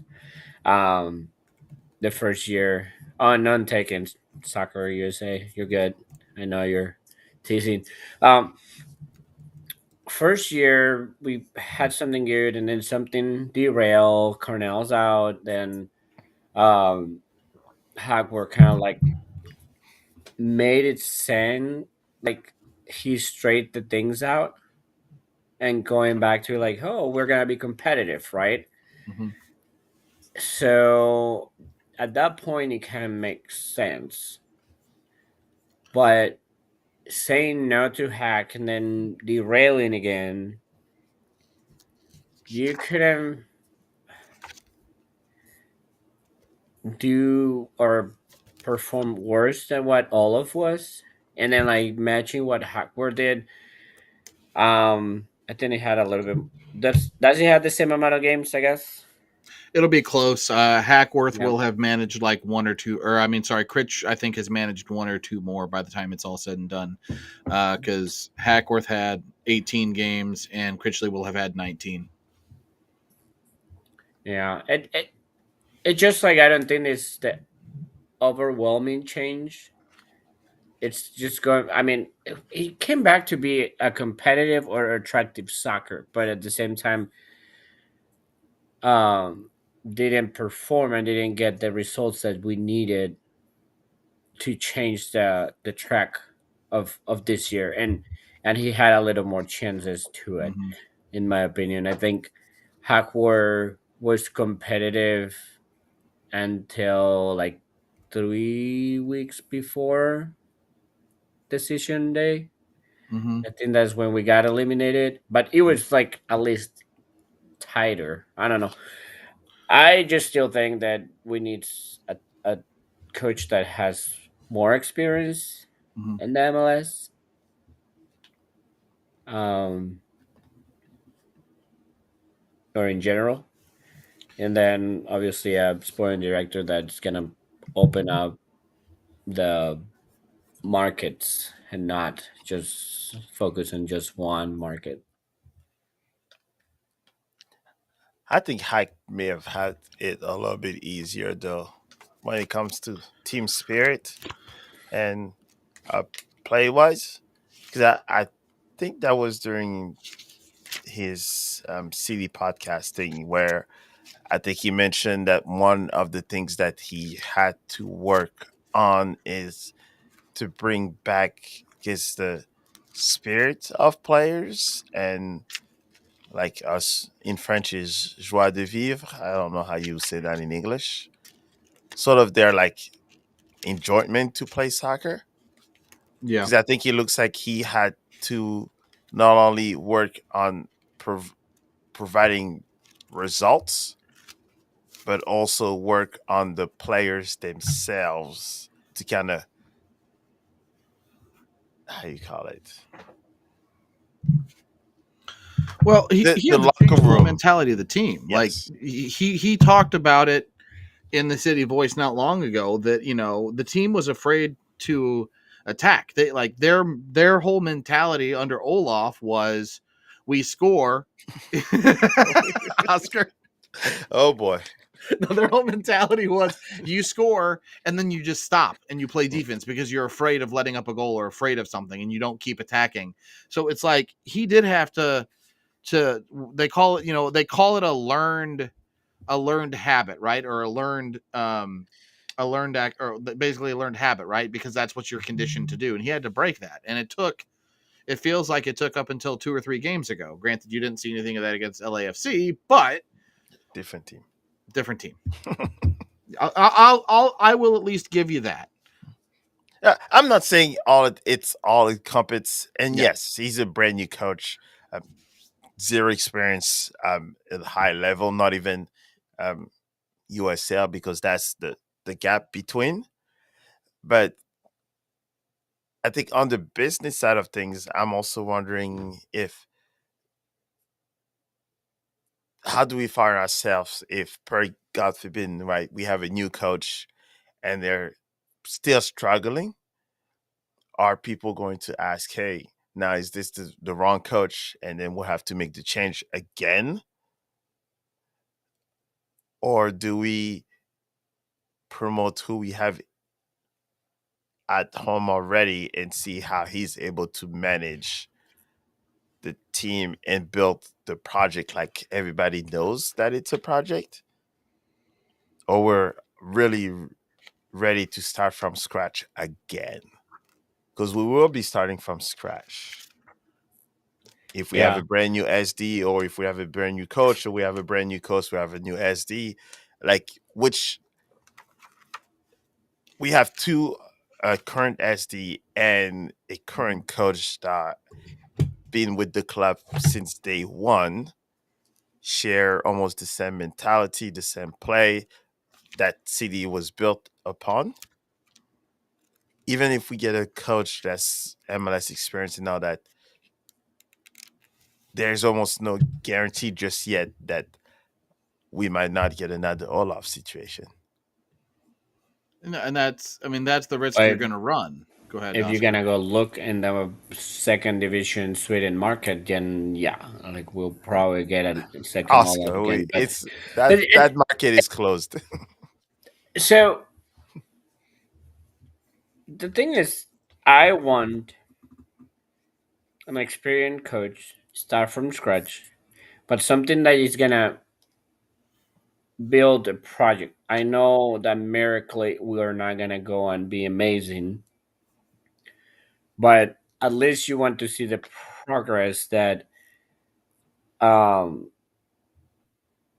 San Jose, for example, like had a little bit. San Jose was the worst team last year, and like this one, most of the season until this last part of the season, they were up there. Like they were playing good, they were getting results. They just like for X or Y reason, obviously we don't follow them every week, but now they're struggling to make it into the playoff. But there was a big change. There was a big change in mentality. There was a big change in player roster, and there was obviously Coach. that coach.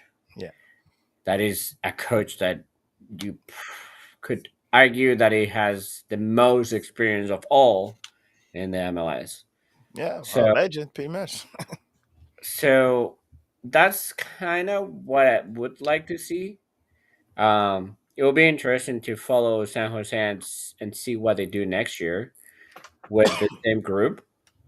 Plus, if I'm assuming they're gonna invest in some players and they're gonna try to keep adding to that project. So I think they're gonna be a competitor next year, something that is gonna bring that franchise a little bit higher in positions. So that's what I kind of want for City, like finding some who like that, and then bring some pieces. Obviously, we're talking like our squad is um in a rebuild stage. So it's the perfect time to just like get scrap all the things that you need to scrap, plus add a good coach, and go from there. And yes, there's a chance that things can go wrong. Things can start going south the way that they started on 2024 and 2025. I just don't foresee this franchise repeating the same thing that happened. Mm. Just not because it couldn't happen. It's just more because of whoever players are gonna stay, like whatever players are gonna stay in the franchise.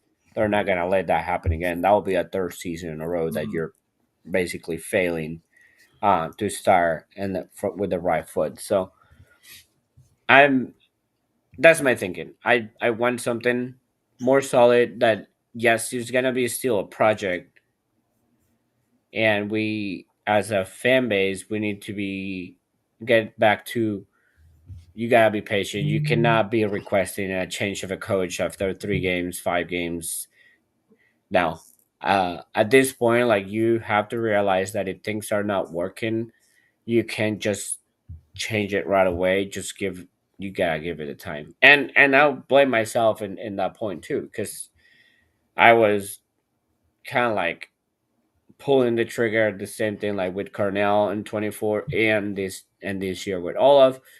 Um, with Olaf, I think everybody was right to be Mhm. requesting that change, but I think with Cornell we can debate now that maybe it was the wrong move to do. So Watch Olaf is going to go win the Champions League somewhere. And then we're If like, you do what? not, don't speak that into existence. So no, my God, the day that I mean, he was partying with Jack Grealish apparently, but Yeah, so he knows the right people, so but so I do want to frame the conversation about Critchley this way a little bit though. So because I think Mo, you've done a great job of talking about already like you call it the jeu de vivre or something like that, joie right? de vivre. Joie de vivre. Okay, I'm not French. I can fake it. Anyway, you I did great, tried. Jeremy. Give me points for Good trying. All start. right, I tried. I give you points there. I'll take a C. Anyway, so no, but my point is this: he came into not only that issue, but just kind of painting a picture of where City was. They were on 11 points through 15 games. To get to the where the playoff line is, it would have taken around 33, 34 points from the remaining 19 games that Critchley is going to have. He would have had to get 1.79 points per game. That is better than City's entire points per game was in the 2023 season that we all love and were in dreamland during. So I think this is to me is I want to recognize the task, how big of a task it was for Critch. I do want to give him flowers and say, look, I think you've done very well. I just don't think it's enough to say I want you to guide this team next year. The only way that I would say it that's okay, that's the direction they go, is if somehow internally they feel having a new sporting director and a new coach is too much and they want to have stability. You hire a new sporting director, you give Critchley a 1-year deal to see what he can do, and then if it doesn't work, then you give the new sporting director time to bring in his guy. And that would suck, but because you're not going to be able to turn the team over, but I still think this is a multiple window project anyway. I don't know. Maybe I'm full of it. unless I don't know. unless the sporting director says during their presentation or whoever they are, this says here are the my style of coaches that I want, and here's how you get them, Mm-hmm. and then you bring them like that. Because I think for me, the way I see it, almost a lot of it is if Hack is the sporting director, Mm-hmm. why the heck would he go elsewhere to look? Because Right. he was part of who he selected, and we all know that it was not just the Lutz thing, probably to have the current coaches that are in the entire city thing. So I think if it's a brand new sporting director, for me, it makes more sense for him or she to bring in who complete them more, right? Because you need your Mm-hmm. sporting director to be in hand with your coach. You cannot have those two butting heads because it will create only a disaster.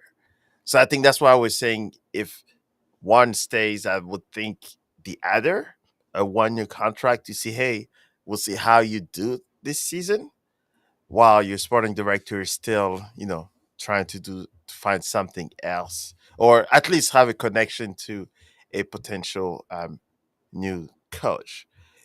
I think it's just all of the changes that we see so much at this moment is that if you bring a sporting director from the right and then your coach is from the left, and they're not really a, hey, this is the person I want to bring in, there will be that internal battle like we've heard in city sphere of, maybe not everybody agreeing to what to do.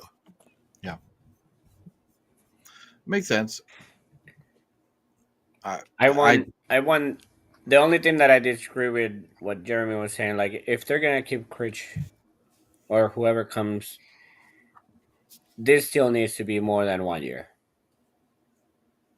Okay. Like it's just you gotta be done with the, hey, we're gonna give it a trial and see how it goes, because it goes the same way. Like if you fail or you start failing, if you only have 1 year on that, it's just like, well, it's easier to rip it off and change again Mm-hmm. and start over. And this can't really happen again. Like I think like whoever you bring, you have to make a plan that is a 2-3 year plan, that you want to be successful in all 3 years, but that you're gonna evolve through those 3 years too. It's kind of like what it was, the 5 year plan for Lutz, right? Like it was Mm-hmm. when he was brought in, his 5 year plan. This was his 5th year, and he didn't accomplish what he needed to accomplish in the 5th year, so that's why he's gone. So it's kind of like the same way that it should be with the next coach. It cannot be a year project. It cannot be something that you're planning to just be successful right away, and beat everybody. It's more of like, let's be competitive. Let's create a good, solid project from the beginning that is going to grow to a point that we're going to be very satisfied in 2, 3, or 5 years. Yeah, they give them Mm-hmm. 5-year contract, but you still can get fired. Then the problem with those Boy, is then you have to still pay them for the next. you got to pay. You gotta So pay them that's for the the thing. rest of the contract. If you do only 1 year, it's easy to rip it off when you're doing a bad performance at the half of the season, because you only have to pay 6 months worth the contract. But now the question: you said patience. Do you think St. Louis has patience? Well, I mean, they're going to have some. If they really are open to the idea of this being a project, and to Oscar's point, and honestly, in my opinion as well, if you believe that this is a project, you have to commit to giving it time, which means you might not be as great as you want to be, as fast as you want to be. And that's just something you have to accept. And that's going to be that might be a hard sell for the common fan, because your real soccer people are going to understand it. And even probably some of the newer people are going to be willing to go through the growing pains with the new club. But I that's how I approach this. It's probably a 2 window minimum, maybe 3 process to get this team where you want it to be, in my mind. And because even through the winter, where I don't see us getting to the point of, maybe we'll be a 9 seed, maybe we'll be fighting for 8 or 9, but I don't know how much change you can reasonably do in a winter period. We all heard multiple times the challenges that come with getting top talent during a winter window, because it's in the middle of the European season. So Yeah, because you were looking at European season. yeah. Go to South America, you'll find him. What actually, that's a great question, Oscar. I think you follow the South American footy much more than I do, obviously. I think, do they play, what is their calendar? Do they play same as Europe, Most or are they? so most of the leagues in South America, they play 2 tournaments basically. So there's like 2 leagues. So Uh-huh. each semester they have an end. Okay. Are So they split like Liga they MX, where they have have two kind of a? champions per year. Okay. So there's basically like a, if it was in our weather. So it will be like a winter champion in December, and they have a winter champion and a summer champion in June, or late May. But Okay. for that sake, like you have a break in between December and February where South Americans leagues don't play, and they make contracts, and there is a brand new season for them too. So there's no excuse to not finding talent where they're gonna be available over there. Okay. Yes, I understand the winter break in European soccer is smaller, and they're all under contracts for the rest of the season. These ones are normally South Americans normally make contracts from January to December. Mhm. That's kind of like what they do. Um, what I was gonna say, I know you Jeremy he touched a point, and I was like, yes, but oh, the Oh boy. fans. Um, I know, and I mentioned it because I've been guilty of not being the most patient fan where it comes to like, oh, pull the coach, or like he's doing so bad or whatever. But I'm still there, and I'm still supporting. I'm still going to every game and doing what it needs to be done, and in my end, as I see it. Um, the only fans that they won't be there if something goes south again next year are the so-called plastic fans. Those are the ones that they're gonna start disappearing, and they're gonna start like already complaining, and they're like, "I'm not Mhm. buying more tickets. I'm not going to the stadium. Such and such and such." That's fine. I mean, that's fine. We will know if something goes south. We will know who really will stick through the pain of soccer. Because I mean, soccer is a pain. You if you have followed a team for long enough, you know that you lose more than you win. And by far. It because even if you're one of the follower of the biggest teams of the world, they have had their lows, and and they have suffered, and like Jeremy will cry for like the next 10 years, but it's okay. Wow. Like, 10 years. um, but I mean, Jeremy, if you think like, I mean, No, this Man United last. had their amazing seasons, and there is a team that is big and historic. But look how they're doing right now, and they Ten haven't years. show This, any sign of like no, improvement. but And but if we go now for like Barcelona, for example, yes, they win some things, mhm, but the ones that they really won, they haven't won it in 6-8 years. mhm. Well, it's like me celebrating the FA Cup under Ten Hag. He won a couple FA Cups. I'm not. What is It's Sonny doing here? Man, okay. Well, we keep getting them all, man. Giroud not long ago. I know everybody's here. It's a party. I mean, Romo's talking about the Dodgers and whatever. That probably brought him here. No, but no. Look, here's the deal. If when United is good again, I'm going to be the most insufferable SOB on the planet because When?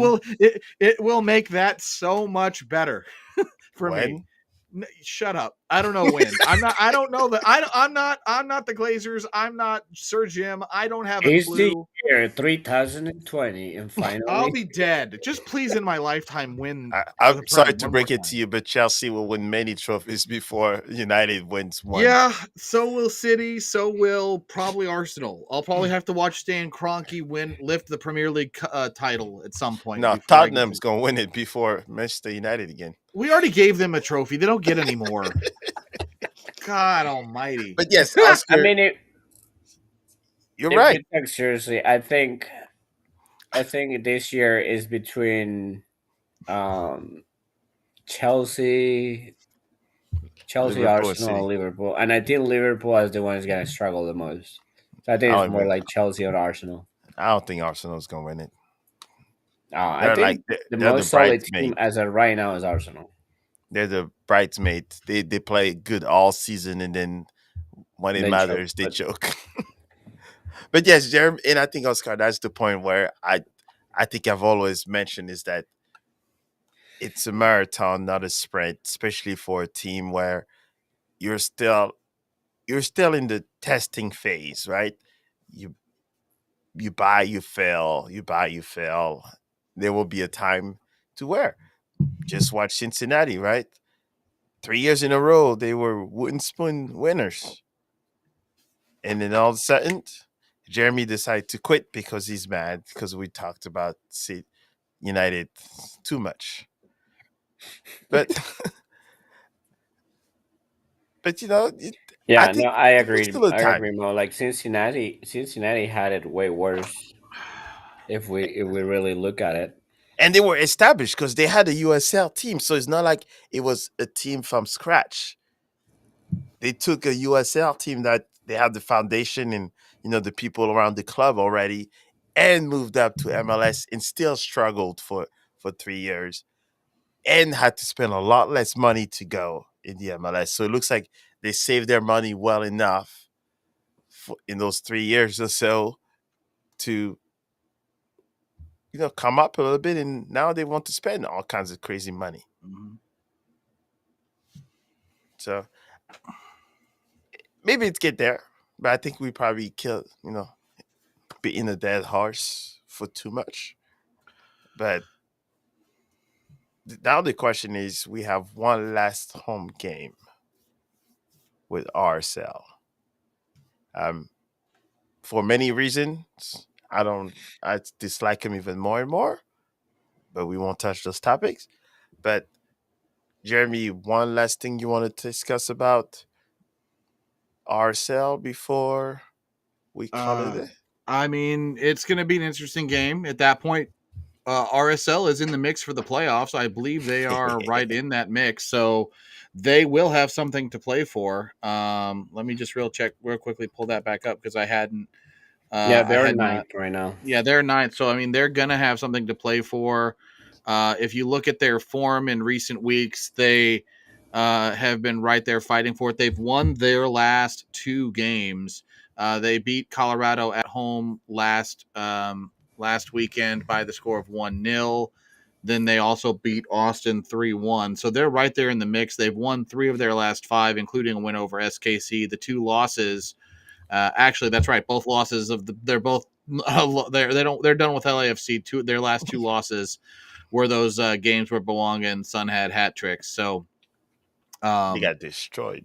they got destroyed by LAFC. In terms of away games, they've not been very good on the road. They've lost their last three away, including the last one in LA. Prior to that, they lost in Charlotte and New York Red Bull. You have to go all the way back to July for their last away win.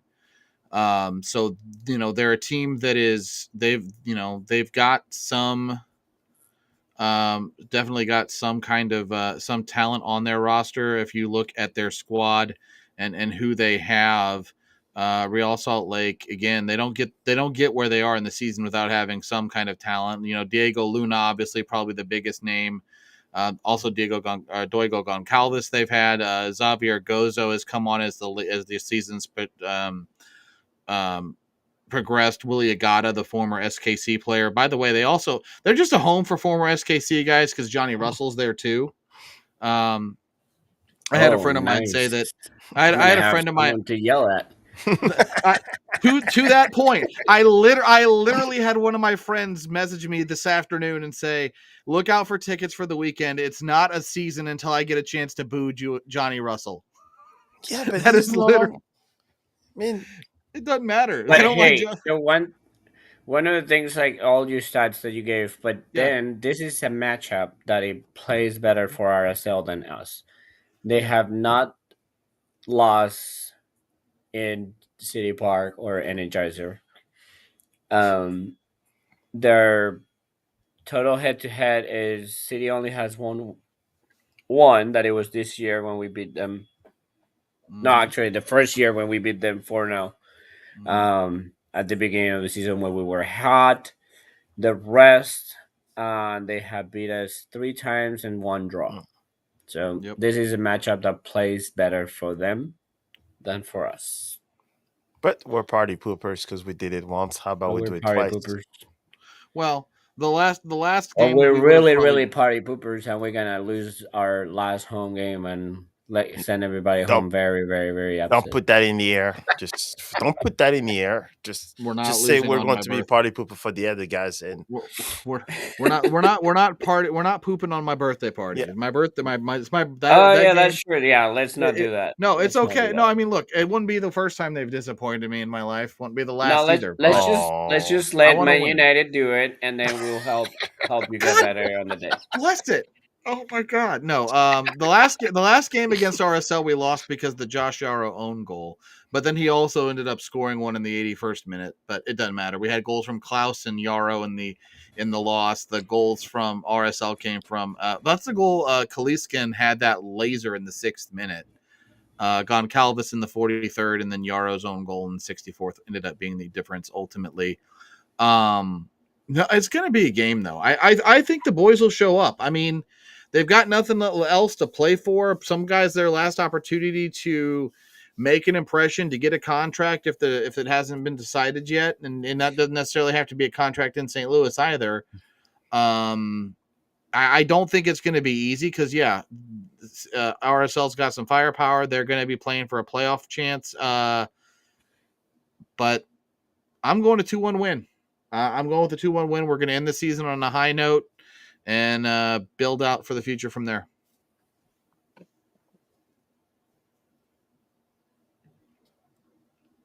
I think I'm going to... You waiting for me, Mo? You know what? I'm going to stick to what I've been calling, and I'm going to put into existence again. 3-1 St. Louis. My last 2, I put 3-1. It happened. So how about we go 3 for 3?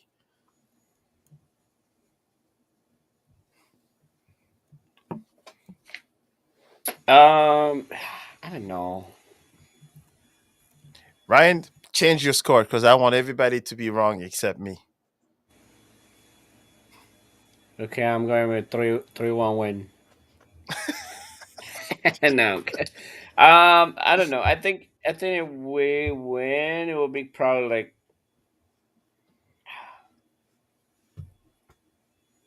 Let's be positive and say 3-0. Wait, what? Yeah. I know it's not making sense of anything I'm saying so far, but let's hope that Jeremy's birthday has a power and he's a 3-0 win. I mean, look, Oscar's already told me that United has to disappoint me on my birthday. So if that's what's going to happen, that's what's going to happen. Be careful with your shoulder, might fall off right now. Yeah. Wow. I'm just being positive. I'm just being, hey, let's just make it happen. Oscar, if I'm realistic, I think we're going to lose 2-1. Okay, that's pause for a second. Do you realize who the hell United plays the day after my birthday? Oh, no. Snap. I don't look at bad teams. We play Liverpool. They're beatable. They're beatable. You saw what Chelsea just did? Wait. I thought you were a Liverpool guy. Am I nuts? I am a Liverpool guy, but they have lost a lot of my excitement getting rid of Lucho Diaz. Well, now they're just a regular team. Fair enough. But hey, they lost against Chelsea. I mean, the 3 guys that they brought in, they haven't connected yet. So until the point like they start connecting, like they're not gonna be an unbeatable team. They lost 3 in a row so far. Oh, and United hasn't really played extremely convincing football either. I mean, Šeško's got a goal, but he hasn't gelled well. And that game is going to be at Anfield. So, I mean, I'm not optimistic, but it's all right. At some point, we'll hang out at the Theater of Dreams. It's on the Sunday. Yeah, Sunday the 19th, the day but after. It's after your birthday, though. It is after my birthday weekend. You're gonna be excited for the win for City, and then you get disappointed by Man United, and then you get happy again with City 2. That's fine. I mean, that's going to be a fun day. I think there's the city 5K sprint is that morning, and then there'll be the city. Then there's the Liverpool United game, and then we've got City 2 playoffs that night. So Wait, so 2? what? Oh, Sunday. So okay. So we play the 18th. City 2 plays the 19th. Okay, yeah. I'll have to. And apparently Jeremy's gonna be running on the 19th. I'm not running. I thought about it, but I am not. But I know a lot of people who are. I thought you're saying City Sprint because you were doing it. No, I should have. But I'll that was be. a good plug for it. Are you? No, yeah. No, I'm not doing it. I'm not fit enough for that. I'm not a runner anymore. I might be, but no. So, It's well, we'll just the see. 18. Nonetheless, look, here's the deal. At the end of the day, I'm going to be corny for a second. I'm going to be winning no matter what because I'm going to be enjoying some footy with my friends. That's really all I want. Win or lose. Oh. No, cheesy and sappy for a second. No, seriously. Energizer Park is my happy place. It's the last game for a season. I just one last party with all my buddies, seeing all my friends before the game, during the game, at the game. It's going to be fun. I just want an entertaining game, and who knows? Maybe we'll get fireworks again. They did fireworks at the end of the regular season last year. Yeah, hopefully it's something fun. And hopefully we closed out the right way. Yep. So yes, I think that pretty much closed out for today's great episode. That's for Jeremy's comment. Oh, and hey, look, we even had Charlie on tonight, guys. This was a big Yes. show. That's how it's done. But with that say, appreciate you all joining in that episode of Top Corner Talk, because I was gonna say something else. But with that said, so I think we're all so no games. Yeah. Wow, we're gonna have to do something. We're gonna have to do something. We'll figure some out. Yes. But enjoyed the break. Let's do a watch along of who's Man United gonna lose next week. Jesus. Oh wait, there is an international break, so there's no. No, So watch more You're not soccer. losing. We'll have to pick. We'll have to pick one of the MLS games over the weekend or something. No, guess what? I know I'm gonna be watching Colombia plays Mexico on Saturday. Okay. There's a lot of 8 games o'clock. happening. World Cup Yeah. qualifiers and all that. So All right. don't miss out. Thanks, everybody. Yeah. You guys were awesome.